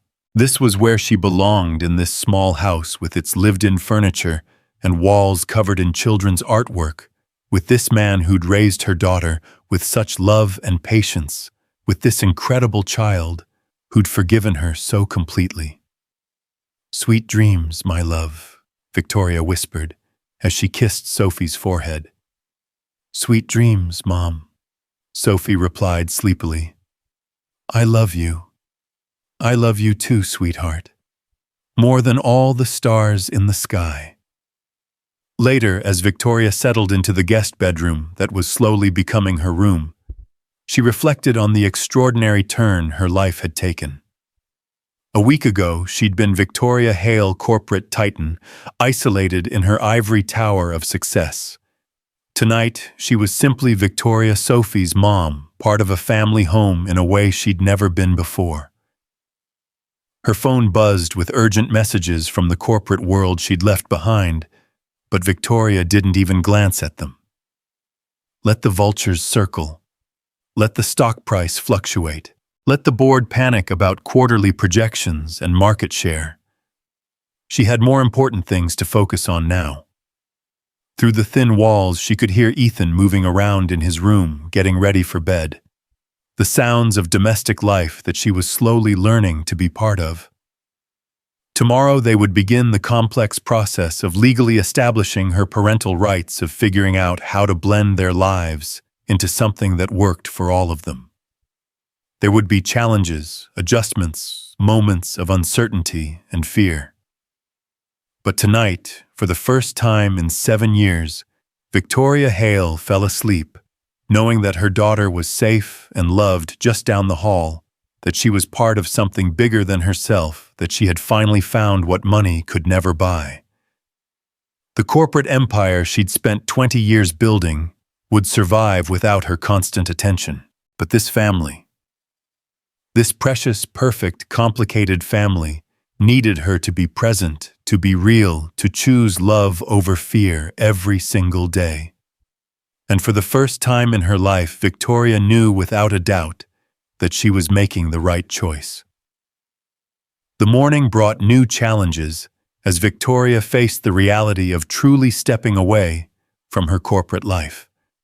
Her phone had been buzzing incessantly since dawn, with calls from board members, major investors, and media outlets trying to get the story behind her sudden disappearance from the business world. "Mom, your phone is making a lot of noise," Sophie observed over breakfast, using the title with the easy familiarity of a child who'd already adjusted to her new reality. "It is," Victoria agreed, turning the phone face down on the counter. "Some people are having trouble understanding that there are more important things than business meetings. Like family pancake breakfasts," Sophie said solemnly, cutting her pancakes into precise triangles. "Exactly like family pancake breakfasts." Ethan looked up from his coffee with concern. "Victoria, are you sure you're ready to handle the fallout from all this? It sounds like there's a lot of pressure from your company." Victoria considered the question as she watched Sophie methodically eat her triangular pancakes, marveling at the way her daughter's mind worked. 7 years of missed observations of not knowing whether Sophie was a picky eater or preferred patterns in her food, or had strong opinions about breakfast geometry. "The company will survive," Victoria said finally. "They're panicking because I've never stepped away before, but I have good people in place. Sarah Chen is brilliant. She'll make an excellent CEO. Maybe better than I was, because she won't sacrifice everything else for the sake of profit margins." "But what about your legacy, everything you built?" Victoria smiled, reaching across the table to ruffle Sophie's hair. "My legacy is sitting right here. Everything else is just money and power, and what's the point of having either if you don't have anyone to share it with?" The doorbell rang before Ethan could respond, and they all froze. Through the window, Victoria could see another black sedan in the driveway, along with what looked like a news van parked across the street. "Vultures," Victoria muttered under her breath. "What's vultures?" Sophie asked with interest. "Birds that circle around when they think something is dying," Ethan explained. "But in this case, your mom means reporters who are trying to find out why she's not at work." Sophie's eyes widened. "Are they going to try to take Mom away?" "No one is taking anyone away," Victoria said firmly, standing up with the commanding presence that had once intimidated corporate boardrooms. "I'll handle this." She opened the front door to find Agent Marcus standing on the porch, flanked by 2 other men in expensive suits. Behind them, Victoria could see a woman with a camera crew trying to get a clear shot of the house. "Ms. Hale," Marcus began, "I'm afraid the situation has escalated. The Wall Street Journal is running a story about your disappearance, and there are rumors about everything from a nervous breakdown to hostile takeover attempts. The board is demanding your immediate return." "Then the board is going to be disappointed," Victoria replied coolly. "I've made my position clear. Sarah Chen is interim CEO, and she has my full authority to make operational decisions. Ma'am, with respect, the markets don't respond well to uncertainty. Your personal brand is tied to the company's value. Then maybe it's time for the company to stand on its own merits, rather than on one person's reputation." Victoria interrupted. "I built Hale Industries to be stronger than any individual, including me." One of the other suited men stepped forward. "Ms. Hale, I'm Robert Harrison, from the Board of Directors. We need to discuss the legal implications of your absence. There are fiduciary responsibilities, contractual obligations, all of which can be handled remotely or delegated to qualified personnel," Victoria said. "Gentlemen, I appreciate your concern, but my priorities have shifted. I'm not abandoning my responsibilities, but I am restructuring them. Is it true that you've discovered you have a child?" The question came from the reporter who had somehow gotten past the suits and was now shoving a microphone toward Victoria's face. Victoria felt a surge of protective fury. The one thing she would not tolerate was her daughter being turned into a media circus. "This conversation is over," she said firmly, stepping back into the house and closing the door. Through the window, she could see the reporter gesturing excitedly to her camera operator. "Mom, why are those people trying to talk to you?" Sophie asked, her face pressed against the living room window. "Because some people think that work is more important than family," Victoria explained, sitting beside Sophie on the couch. "They don't understand that I've found something better than any job." "Are you going to go back to work?" Sophie's voice was small, and Victoria could hear the fear beneath the question. "I'm going to work differently," Victoria said carefully. "I'll probably have to travel sometimes for important meetings, and I'll need to spend some time on my computer taking care of business. But I'm never going back to the way things were before, where work was all I had. Now I have you and Daddy, and that's more important than anything else." Ethan had been listening to this exchange with a thoughtful expression. Victoria, maybe you should consider meeting with them. Not to go back, but to set clear boundaries about what your new role will be. Victoria nodded slowly. You're right. I can't just disappear without explanation. But I'm not having this conversation with Sophie here, and I'm certainly not doing it with reporters lurking around.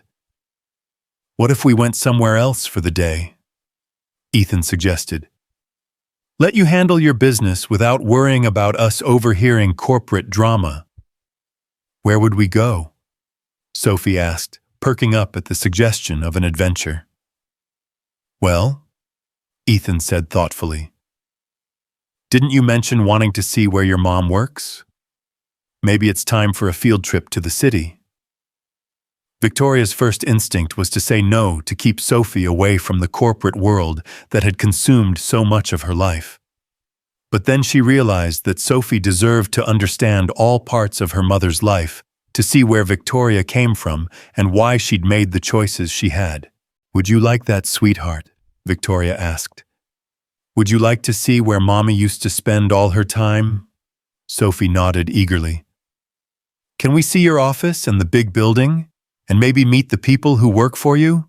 We can do all of that, Victoria promised. But first I need to have some serious conversations with some very serious people. Boring adult stuff. I like serious adult stuff, Sophie declared. It makes me feel important. An hour later, they were in Victoria's private car. She'd finally dismissed the corporate security detail, tired of feeling like a prisoner of her own success, driving toward the city. Victoria found herself pointing out landmarks to Sophie, seeing the familiar route through her daughter's eyes. That's where I went to college, she said, as they passed the university campus. And that tall building there, that's where I had my first job after graduation. Were you scared when you started working? Sophie asked. Terrified, Victoria admitted. I was 22 years old and felt like I was pretending to be a grown-up. That's how I feel sometimes at school, Sophie confided. Like I'm pretending to be as smart as the other kids. Victoria felt her heart clench at the vulnerability in her daughter's voice. Sweetheart, you are smart. You're one of the smartest, most amazing kids I've ever met. And you know what? All those other kids are probably pretending too. Growing up is mostly about learning how to pretend you know what you're doing until you actually figure it out. Is that what you did with your company? Sophie asked. Pretty much. Victoria laughed. I pretended to be confident and capable until one day I realized I actually was. The Hale Industries Tower dominated the city skyline, 60 floors of glass and steel that represented 20 years of Victoria's life. As they pulled into the executive parking garage, Victoria felt a strange detachment from the building that had once been her entire world. Wow, Sophie breathed, craning her neck to see the top of the building. You own all of this. I built all of this, Victoria corrected gently. With a lot of help from a lot of very talented people. But yes, it's mine. The executive elevator whisked them to the 60th floor, where Victoria's corner office commanded a panoramic view of the city. Sophie pressed her nose against the floor-to-ceiling windows, marveling at the world spread out below them. You can see everything from up here, Sophie said in wonder. It's like being a giant. Sometimes it felt like that, Victoria agreed.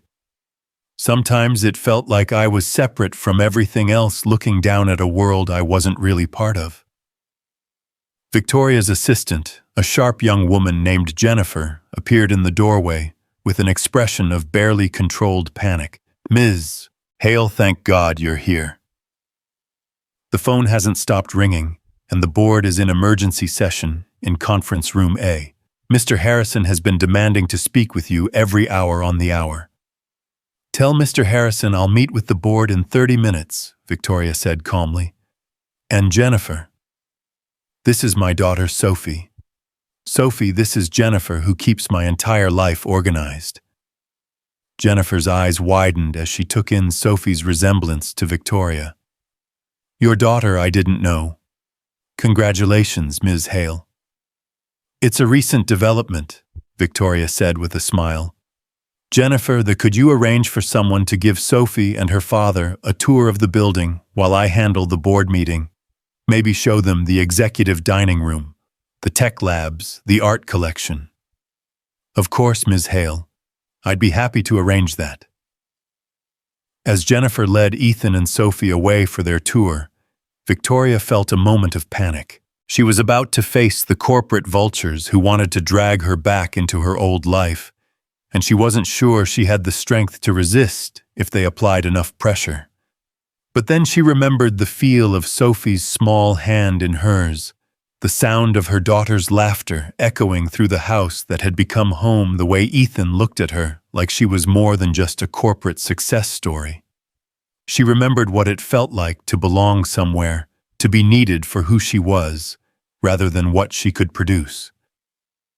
The boardroom was exactly as she remembered, an intimidating space designed to make difficult decisions and uncomfortable conversations. The 12 members of Hale Industries' board of directors were arranged around the massive conference table like a tribunal, their faces grim with corporate concern. Victoria, Robert Harrison, stood as she entered, his relief obvious. Thank God. We need to discuss your recent absence and its impact on company stability. Victoria took her seat at the head of the table, the power position she'd occupied for 15 years. But something felt different now.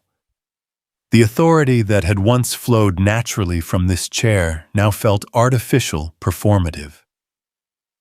Gentlemen, she began, using the commanding tone that had once made grown men tremble. I appreciate your concern, but I want to make something very clear. My absence was not a breakdown, a crisis, or a sign of instability. It was a choice to prioritize my family over corporate profits. Family. Harrison's eyebrows shot up. Victoria, you don't have a family. You've never been married, never had children. That's where you're wrong, Victoria interrupted smoothly. I've recently reconnected with my daughter, whom I placed for adoption 7 years ago. My priorities have shifted accordingly. The room erupted in murmurs of surprise and concern. Victoria let them process the information, watching their corporate minds calculate the implications of her revelation. This changes everything, said Margaret Chen, the CFO. A child means different priorities, different considerations. Exactly, Victoria agreed. Which is why I'm formally stepping down as CEO, effective immediately. Sarah Chen will take over full operational control with my complete support and confidence. The room fell silent. In 20 years of ruthless corporate maneuvering, Victoria had never seen the board so completely stunned. You can't be serious, Harrison finally managed. Victoria, you are Hale Industries. The company's value is built on your reputation, your vision. Then the company needs to evolve, Victoria said firmly. I've spent 20 years building this organization to be strong and sustainable. If it can't survive and thrive without my daily micromanagement, then I've failed as a leader. But the shareholders, the investors, they're not going to understand this, protested David Walsh, the head of investor relations. Personal family matters don't trump fiduciary responsibility. Victoria's smile was sharp as a blade. David, are you suggesting that I should abandon my daughter for the sake of stock prices? I'm suggesting that there are ways to balance personal life with professional obligations. I tried that once, Victoria said quietly. 7 years ago, I chose professional obligations over my daughter. I gave her up because I thought building this empire was more important than being a mother. I was wrong then, and I won't be wrong again. The room was silent as the full weight of her words sank in. These were corporate warriors who understood sacrifice for success. But Victoria was describing a sacrifice that had cost her everything that actually mattered. "What exactly are you proposing?" Harrison asked carefully. "I'm proposing that Hale Industries enter a new phase of leadership. Sarah Chen has been my hand-picked successor for 3 years. She's brilliant, capable, and has the vision to take this company into the future. I'll retain my position as chairman of the board, available for major strategic decisions, but I'm done with the day-to-day operations that kept me chained to this office. And if the market reacts badly, if the stock price drops, if investors lose confidence," Victoria shrugged, "then we'll weather the storm and come out stronger. Markets fluctuate, David. They always have, they always will. But family, that's irreplaceable." Through the conference room's glass walls, Victoria could see Sophie and Ethan returning from their tour, Sophie's face bright with excitement as she chattered to Jennifer about something she'd seen. The sight filled Victoria with a warmth that no corporate victory had ever provided. "I need your answer," she said, turning back to the board. "Simone, will you support this transition, or do I need to consider more drastic measures?" "What kind of drastic measures?" Margaret asked suspiciously. "I could sell my controlling interest," Victoria said calmly. "Walk away completely and let you explain to the shareholders why the founder abandoned ship." The threat hung in the air like a sword. Victoria owned 51% of Hale Industries stock, which gave her ultimate control over major decisions. If she chose to sell, the resulting chaos would make their current concerns look insignificant. "You wouldn't," Harrison breathed. "Try me," Victoria replied. "Gentlemen, I've found something more valuable than money or power. I've found my family. I'll do whatever it takes to protect that, including destroying everything I've built if necessary." The vote was unanimous, though Victoria suspected it was motivated more by fear than genuine support. Sarah Chen would be announced as the new CEO within the week, and Victoria would begin her transition to a purely strategic role. As the board members filed out their faces, ranging from bewildered to resentful, Victoria felt a sense of liberation that she hadn't experienced since college. For the first time in 20 years, she was free to define success on her own terms. Sophie burst into the conference room like a small tornado, her eyes wide with excitement. "Mom, this place is amazing. Jennifer showed us the labs where they make new computers, and the art gallery with paintings that cost more than houses, and the executive dining room where they have 5 different kinds of dessert every day." "Did you have a good time?" Victoria asked, kneeling down to Sophie's level. "The best time. But you know what the coolest part was?" "What?" "Jennifer told me that you started this whole company when you were just a little older than I am now. She said you had an idea, and you worked really, really hard until it became real." Victoria's throat tightened. "That's right, sweetheart. I had a dream and I chased it." "Well, now I have a dream too," Sophie announced with the serious intensity of childhood. "I want to build something amazing like you did. But I want to build it with my family, not instead of my family." Victoria pulled Sophie into a fierce hug, overwhelmed by her daughter's wisdom. "That sounds like the perfect dream, baby girl. And I promise you, whatever you decide to build, I'll be right there helping you." As they left the Hale Industries tower, Victoria felt like she was walking away from one life and into another. The corporate world would continue without her constant presence, but this precious family she'd found would grow stronger with her attention and love.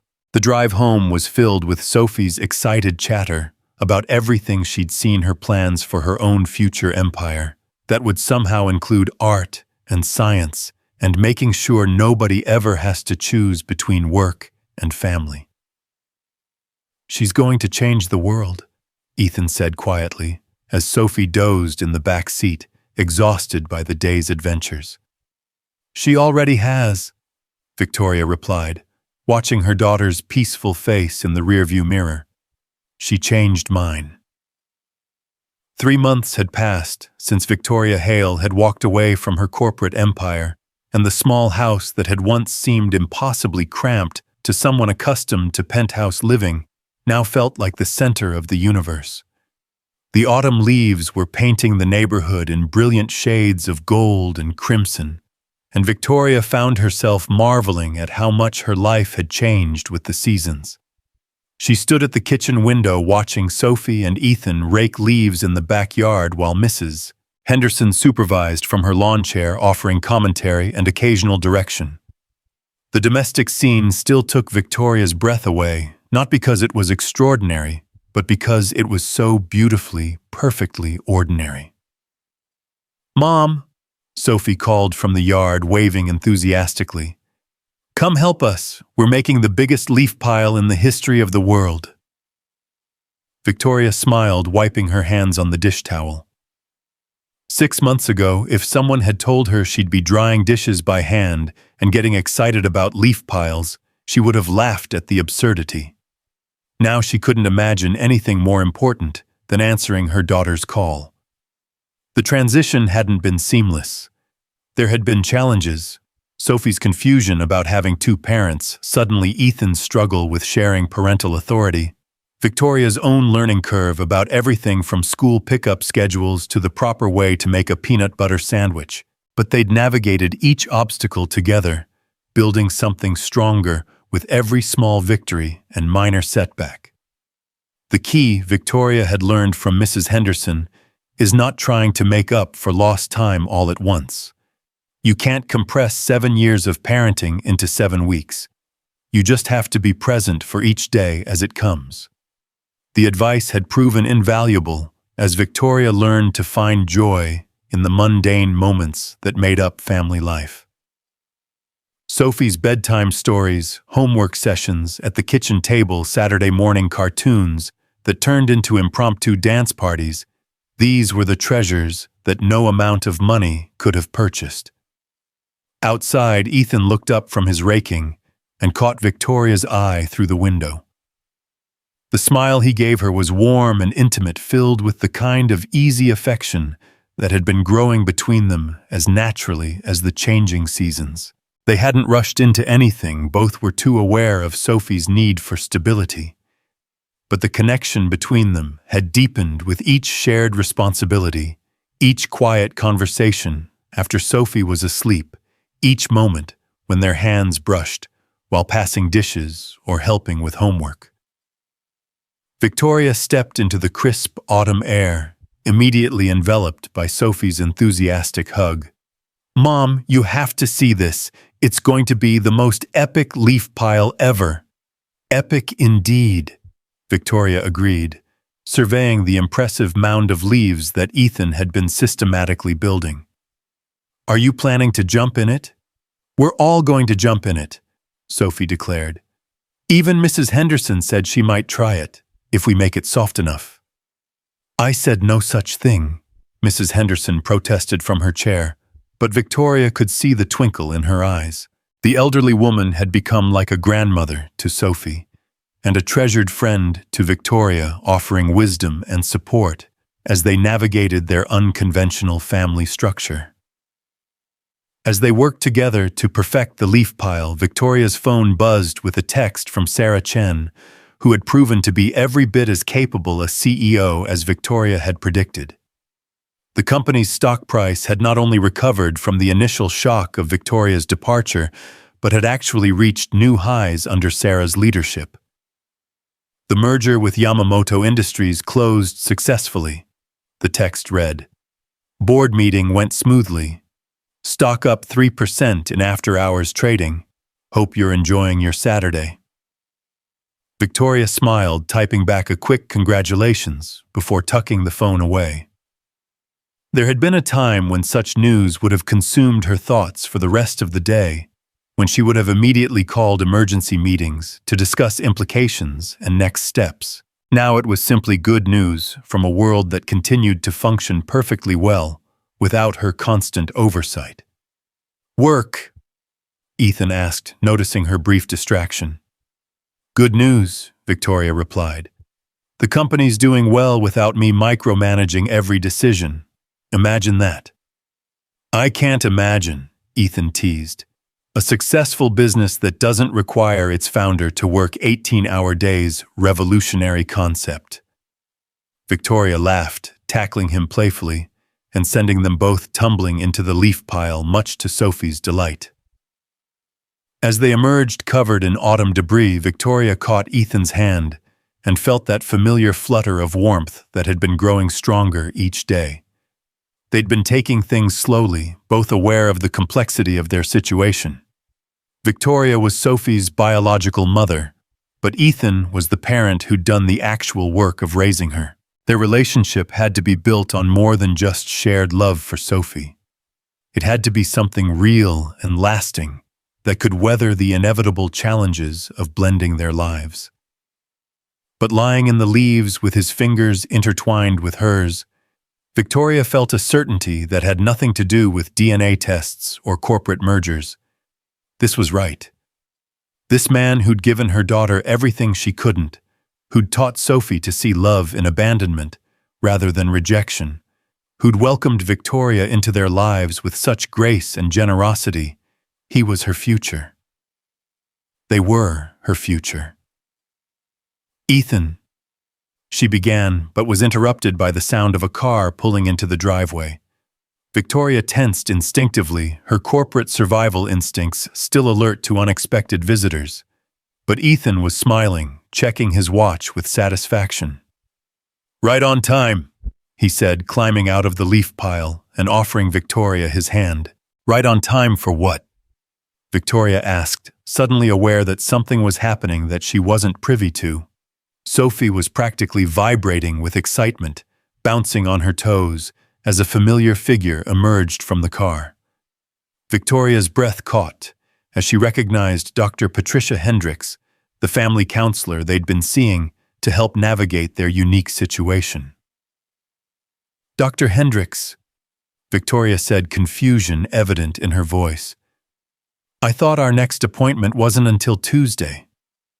It's not, Dr. Hendricks replied with a warm smile. I'm here for something else entirely. Something I think you're going to enjoy very much. Ethan was grinning now, and even Mrs. Henderson looked suspiciously pleased with herself. Victoria felt like she was missing a crucial piece of information. What's going on? She asked, looking between the three adults and one very excited 7-year-old. Mom, Sophie said, taking Victoria's hand with the serious expression she wore when something was particularly important. We need to talk to you about something. Something really, really important. They moved into the living room where Victoria noticed several official-looking documents spread across the coffee table. Dr. Hendricks settled into her usual chair, while Ethan guided Victoria to the couch, with Sophie between them. Victoria, Dr. Hendricks began. Over the past 3 months, I've had the privilege of watching your family come together in truly remarkable ways. The love, the commitment, the genuine care you all show for each other, it's been extraordinary to witness. Victoria felt a flutter of anxiety. Is something wrong? Have we been doing something? Nothing's wrong, Ethan said quickly, squeezing her hand. Just the opposite, actually. Sophie could barely contain her excitement any longer. Mom, do you remember when you first came here and I drew that picture of our family? Of course, sweetheart. I still have it. Well, I've been thinking about that picture a lot, and I realized something important. Sophie's voice took on the solemn tone she used for her deepest thoughts. That picture showed what I wanted our family to be, but it wasn't official yet. Victoria looked around the room, still not understanding where this was heading. Official. Dr. Hendricks leaned forward with a gentle smile. Victoria, Sophie has something she'd like to ask you. Something very important. Sophie stood up and moved to stand directly in front of Victoria, her small hands clasped behind her back, in a gesture that reminded Victoria painfully of herself at that age. "Mom." Sophie began, her voice steady, despite the magnitude of what she was about to say. "I know you're my birth mommy, and that's really special. But I want more than that. I want you to be my real mommy too, legally and officially and forever." Victoria's breath caught as understanding dawned. "Sophie, what are you saying?" "I'm saying I want you to adopt me," Sophie announced with the gravity of someone making a momentous decision. "I want Daddy to adopt you as my mommy so that you'll always be my parents and I'll always be your daughter no matter what." The words hit Victoria like a physical force. Adoption. Sophie wanted her to officially adopt the daughter she'd given birth to 7 years ago. The beautiful, perfect circularity of it made Victoria's head spin. "But sweetheart," Victoria managed through her tears, "I'm already your mother. You don't need to be adopted by your birth mother."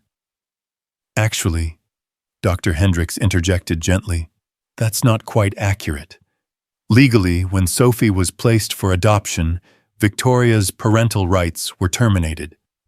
Ethan has sole legal custody. For Victoria to have official parental rights, she would indeed need to adopt Sophie." Victoria looked at Ethan, who was watching her with an expression of hopeful anticipation. "You knew about this. Sophie came to me with the idea 6 weeks ago," he admitted. "She'd been thinking about it ever since that first DNA test, trying to figure out how to make our family official, as she put it. We've been working with Dr. Hendricks to make sure we handled everything properly." "And you're okay with this, with sharing legal custody?" Ethan's smile was radiant. "Victoria, you've been sharing the actual work of parenting for 3 months. Making it legal is just catching up with reality." Sophie climbed back onto the couch, nestling between them with the satisfied air of someone whose plan was coming together perfectly. "Besides, I already checked, and there's something else we need to talk about." "Something else?" Victoria asked weakly, not sure how many more surprises her heart could handle. Sophie nodded seriously. "If you adopt me, then you and Daddy will both be my legal parents. But you won't be legal parents to each other. So I think you should fix that too." Victoria felt the world tilt on its axis as Sophie's meaning became clear. She looked at Ethan, who had gone very still beside her. "Sophie," Ethan said carefully, "what exactly are you suggesting?" "I'm suggesting that if we're going to be a real family, we should do it all the way," Sophie replied with the unshakable logic of childhood. "You and Mom should get married so that we're all connected to each other legally and officially and forever." The silence that followed was profound. Victoria could hear her own heartbeat, could feel the weight of Sophie's expectant gaze, could sense Ethan's careful stillness as he waited for her reaction. "Sweetheart," Victoria said finally, "marriage is something that adults decide between themselves. It's not just about being a family." "But don't you love each other?" Sophie interrupted with typical 7-year-old directness. "Because it seems like you do. You look at each other the way people do in movies when they're about to kiss." Victoria felt heat rise in her cheeks as she glanced at Ethan, who looked equally flustered. Dr. Hendricks was trying unsuccessfully to hide a smile. "Sophie," Ethan began, but she was on a roll now. "I mean, I know you love each other because of me, but I think you love each other because of each other too. And Mrs. Henderson says that when grown-ups love each other and want to be a family, they should make it official so everyone knows they're serious." "Mrs. Henderson says a lot of things," Victoria muttered, shooting a look at the elderly woman, who was suddenly very interested in organizing Sophie's art supplies. "But she's usually right," Sophie pointed out reasonably. "And I think she's right about this too. I think you should marry each other and adopt me, and then we'll be the most official family ever." Dr. Hendricks cleared her throat gently. Perhaps this would be a good time for the adults to have a private conversation, she suggested. Sophie, why don't you show me that new drawing you've been working on? As Sophie led Dr. Hendricks toward her art corner, chattering excitedly about her latest masterpiece, Victoria found herself alone with Ethan and the weight of everything that had just been said. I'm sorry, Ethan said immediately. I had no idea she was going to bring up the other thing. The adoption was her idea, and I thought it was beautiful. But the marriage thing, did you put her up to it? Victoria asked quietly. God, no, Ethan replied emphatically. Victoria, I would never use Sophie to pressure you into anything. I wouldn't do that. Victoria studied his face, seeing only sincerity and a hint of panic. But do you think she's wrong about us? Ethan was quiet for a long moment, his gaze moving between Victoria and Sophie, who was enthusiastically explaining her artwork to Dr. Hendricks. I think, he said carefully, that Sophie is a very perceptive little girl who sees things that adults sometimes try to ignore. What kinds of things? The way you hum while you're making breakfast. The way I find excuses to help you with things you're perfectly capable of doing yourself. The way we both watch for each other's reactions when Sophie does something funny. Ethan's voice was soft, intimate. The way it feels natural to reach for your hand, or the way you fit perfectly against my side when we're reading to Sophie. Victoria felt her heart racing as he voiced all the small intimacies she'd been noticing but hadn't dared to name. Ethan, she whispered, what are you saying? I'm saying that our 7-year-old daughter might be smarter than both of us combined, he replied with a rueful smile. I'm saying that I've been falling in love with you since the night you helped me make dinner and somehow made our broken little family feel complete. The words hung in the air between them, vulnerable and honest and terrifying in their simplicity. Victoria felt tears spring to her eyes as she looked at this man who'd given her daughter everything she couldn't, who'd somehow made room in their lives for the mother who'd abandoned them, who was offering her a love she'd never believed she deserved. I love you too, she whispered the words, feeling both foreign and inevitable. I think I started falling in love with you the moment I saw how much you love our daughter. And then I fell deeper when I realized you were making room to love me too. Ethan's smile was radiant as he reached for her hands. So what do we do about it? Before Victoria could answer, Sophie's voice piped up from across the room. You could start by kissing each other, she suggested helpfully. That's what people do in movies when they figure out they love each other. Victoria and Ethan both laughed, the tension breaking as they remembered their audience. But when Ethan's eyes met hers again, Victoria saw her own feelings reflected there: love, hope, the recognition that they'd found something rare and precious that was worth fighting for. Sophie's right about one thing, Victoria said softly. If we're going to do this, we should do it all the way. All the way. Victoria took a deep breath, feeling like she was stepping off a cliff into the unknown. The adoption papers, yes. I want to officially be Sophie's mother in every possible way. But the other thing too, eventually. When we're ready, when we're sure. Are you proposing to me, Victoria Hale? Ethan asked with a grin. I'm saying, I'm open to the possibility of being proposed to, Victoria replied primly. By the right person, at the right time, in the right way. Good to know, Ethan murmured, and then he was kissing her soft and sweet and full of promise, while Sophie cheered in the background and Dr. Hendricks pretended not to watch. When they broke apart, Victoria felt like the last piece of a puzzle had finally clicked into place. This was her family, chaotic and unconventional and absolutely perfect. So, Dr. Hendricks said with professional calm, as if she hadn't just witnessed a major romantic breakthrough, shall we discuss the adoption paperwork?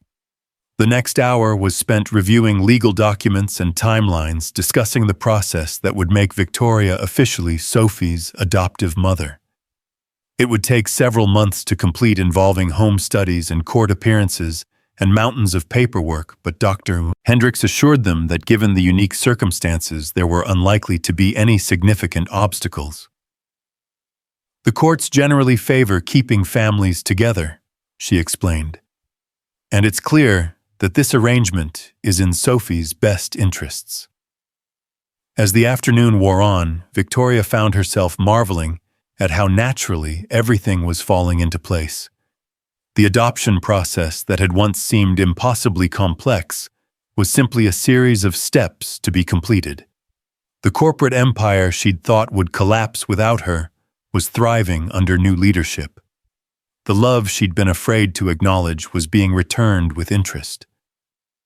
When Dr. Hendricks finally left armed with signed documents and a timeline for the next steps, the small family found themselves alone in the golden light of late afternoon. Sophie was sprawled on the living room floor, working on a new drawing that appeared to feature stick figures in wedding attire. "Subtle," Ethan observed, looking over her shoulder. "I like to plan ahead," Sophie replied without looking up. "Mrs. Henderson says that's a good quality in a person." "Mrs. Henderson says a lot of things," Victoria repeated, but she was smiling as she said it. As evening approached, they settled into their routine of dinner preparation, homework help, and bedtime stories. But everything felt different now, charged with new possibility and official recognition of what they'd already become.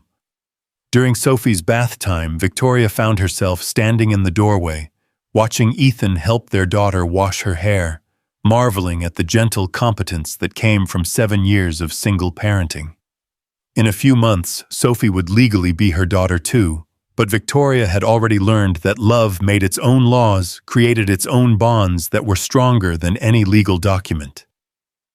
"Mom," Sophie called from the bathtub, "when I'm adopted, will my name change?" Victoria and Ethan exchanged glances. They hadn't discussed the name question yet. "What would you like your name to be, sweetheart?" Victoria asked. Sophie considered this with the serious attention she gave all important decisions. "Well, I'm Sophie Carter now because that's Daddy's name. But if you adopt me, maybe I could be Sophie Carter Hale, so I have both your names." Victoria felt her throat close up at the suggestion. Sophie Carter Hale. Their daughter officially and legally and forever, carrying both their names as proof of the love that had brought them together. "I think that's a beautiful name," Victoria managed. "The most beautiful name in the world." Ethan agreed, his voice rough with emotion. As they tucked Sophie into bed that night, Victoria felt the profound contentment of someone who'd finally found their place in the world. This small bedroom, with its mismatched furniture and walls covered in children's artwork, was more valuable than any corner office, any penthouse view, any corporate achievement she'd ever accomplished. "Sweet dreams, Sophie Carter Hale," Victoria whispered, testing the name on her tongue. "Sweet dreams, Mom," Sophie replied sleepily. "Thank you for coming home to us." Later, as Victoria and Ethan sat on the front porch in the cool evening air, Victoria reflected on the extraordinary journey that had brought her here. 6 months ago, she'd been Victoria Hale, corporate titan, isolated in her ivory tower of success. Tonight, she was simply Victoria, Sophie's mom, Ethan's partner, part of a family that had welcomed her home without question or condition. "Any regrets?" Ethan asked quietly, as if reading her thoughts. Victoria considered the question seriously. She thought about the corporate empire she'd stepped away from, the wealth and power that had once defined her worth, the life of isolation and achievement that had seemed so important just months ago. "Not a single one," she said firmly. "I spent 20 years building something that could survive without me.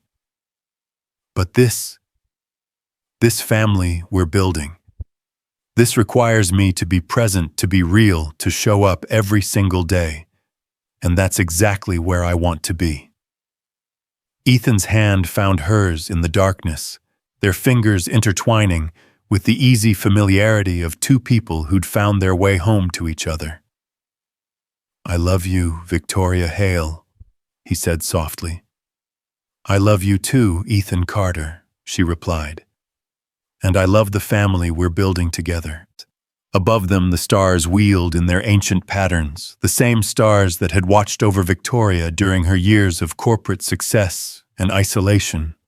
The same stars that had witnessed Ethan's journey as a single father. The same stars that now blessed their improbable love story with the light of infinite possibility. In the house behind them, Sophie slept peacefully, dreaming perhaps of adoption papers and wedding dresses and families that chose each other across time and circumstance. Tomorrow would bring new challenges, new joys, new moments of ordinary magic that made up the fabric of family life. But tonight, three hearts beat in rhythm with the knowledge that love really could conquer all, that broken things could be mended. That sometimes the most important journeys brought you home to people you'd never stopped missing, even when you'd never met them before. The storm that had brought Victoria to their door seemed like a lifetime ago, but she knew now that it hadn't been a coincidence. It had been destiny, fate, the universe conspiring to heal a family that had been broken before it was ever whole. The single father and his daughter who'd stopped to help a stranded woman had saved more than just Victoria from the storm. They'd saved her from a life of hollow achievement and emotional isolation. And Victoria Hale, who had built an empire on other people's failures, had finally learned what success actually looked like. It looked like pancake breakfasts and homework sessions and bedtime stories. It looked like choosing love over fear, family over profit, presence over power. It looked like coming home to people who saw her not as a corporate success story, but as simply Victoria, Sophie's mom, Ethan's love, the missing piece that made their family complete. As they sat together in the gentle darkness, planning adoption ceremonies and discussing the possibility of future weddings, Victoria knew that this was the happy ending she'd never dared to dream possible. Not because it was perfect, but because it was real. Not because it was easy, but because it was worth fighting for. The little house that had once seemed impossibly small now felt infinite with possibility. And Victoria Hale, who had once measured her worth in stock prices and market share, now measured it in the sound of her daughter's laughter, the warmth of her partner's embrace, and the profound joy of finally truly coming home. In 6 months, Sophie would officially become Sophie Carter Hale, adopted daughter of Victoria Hale and Ethan Carter. In a year, if the stars aligned and hearts stayed true, Victoria and Ethan might exchange vows of their own making, official what was already written in their souls. But tonight, under the canopy of ancient stars and infinite love, they were already everything they needed to be a family born not of blood or law, but of choice and love and the simple recognition that some things were meant to be. The storm had passed, the dawn had come, and Victoria Hale had finally found her way home.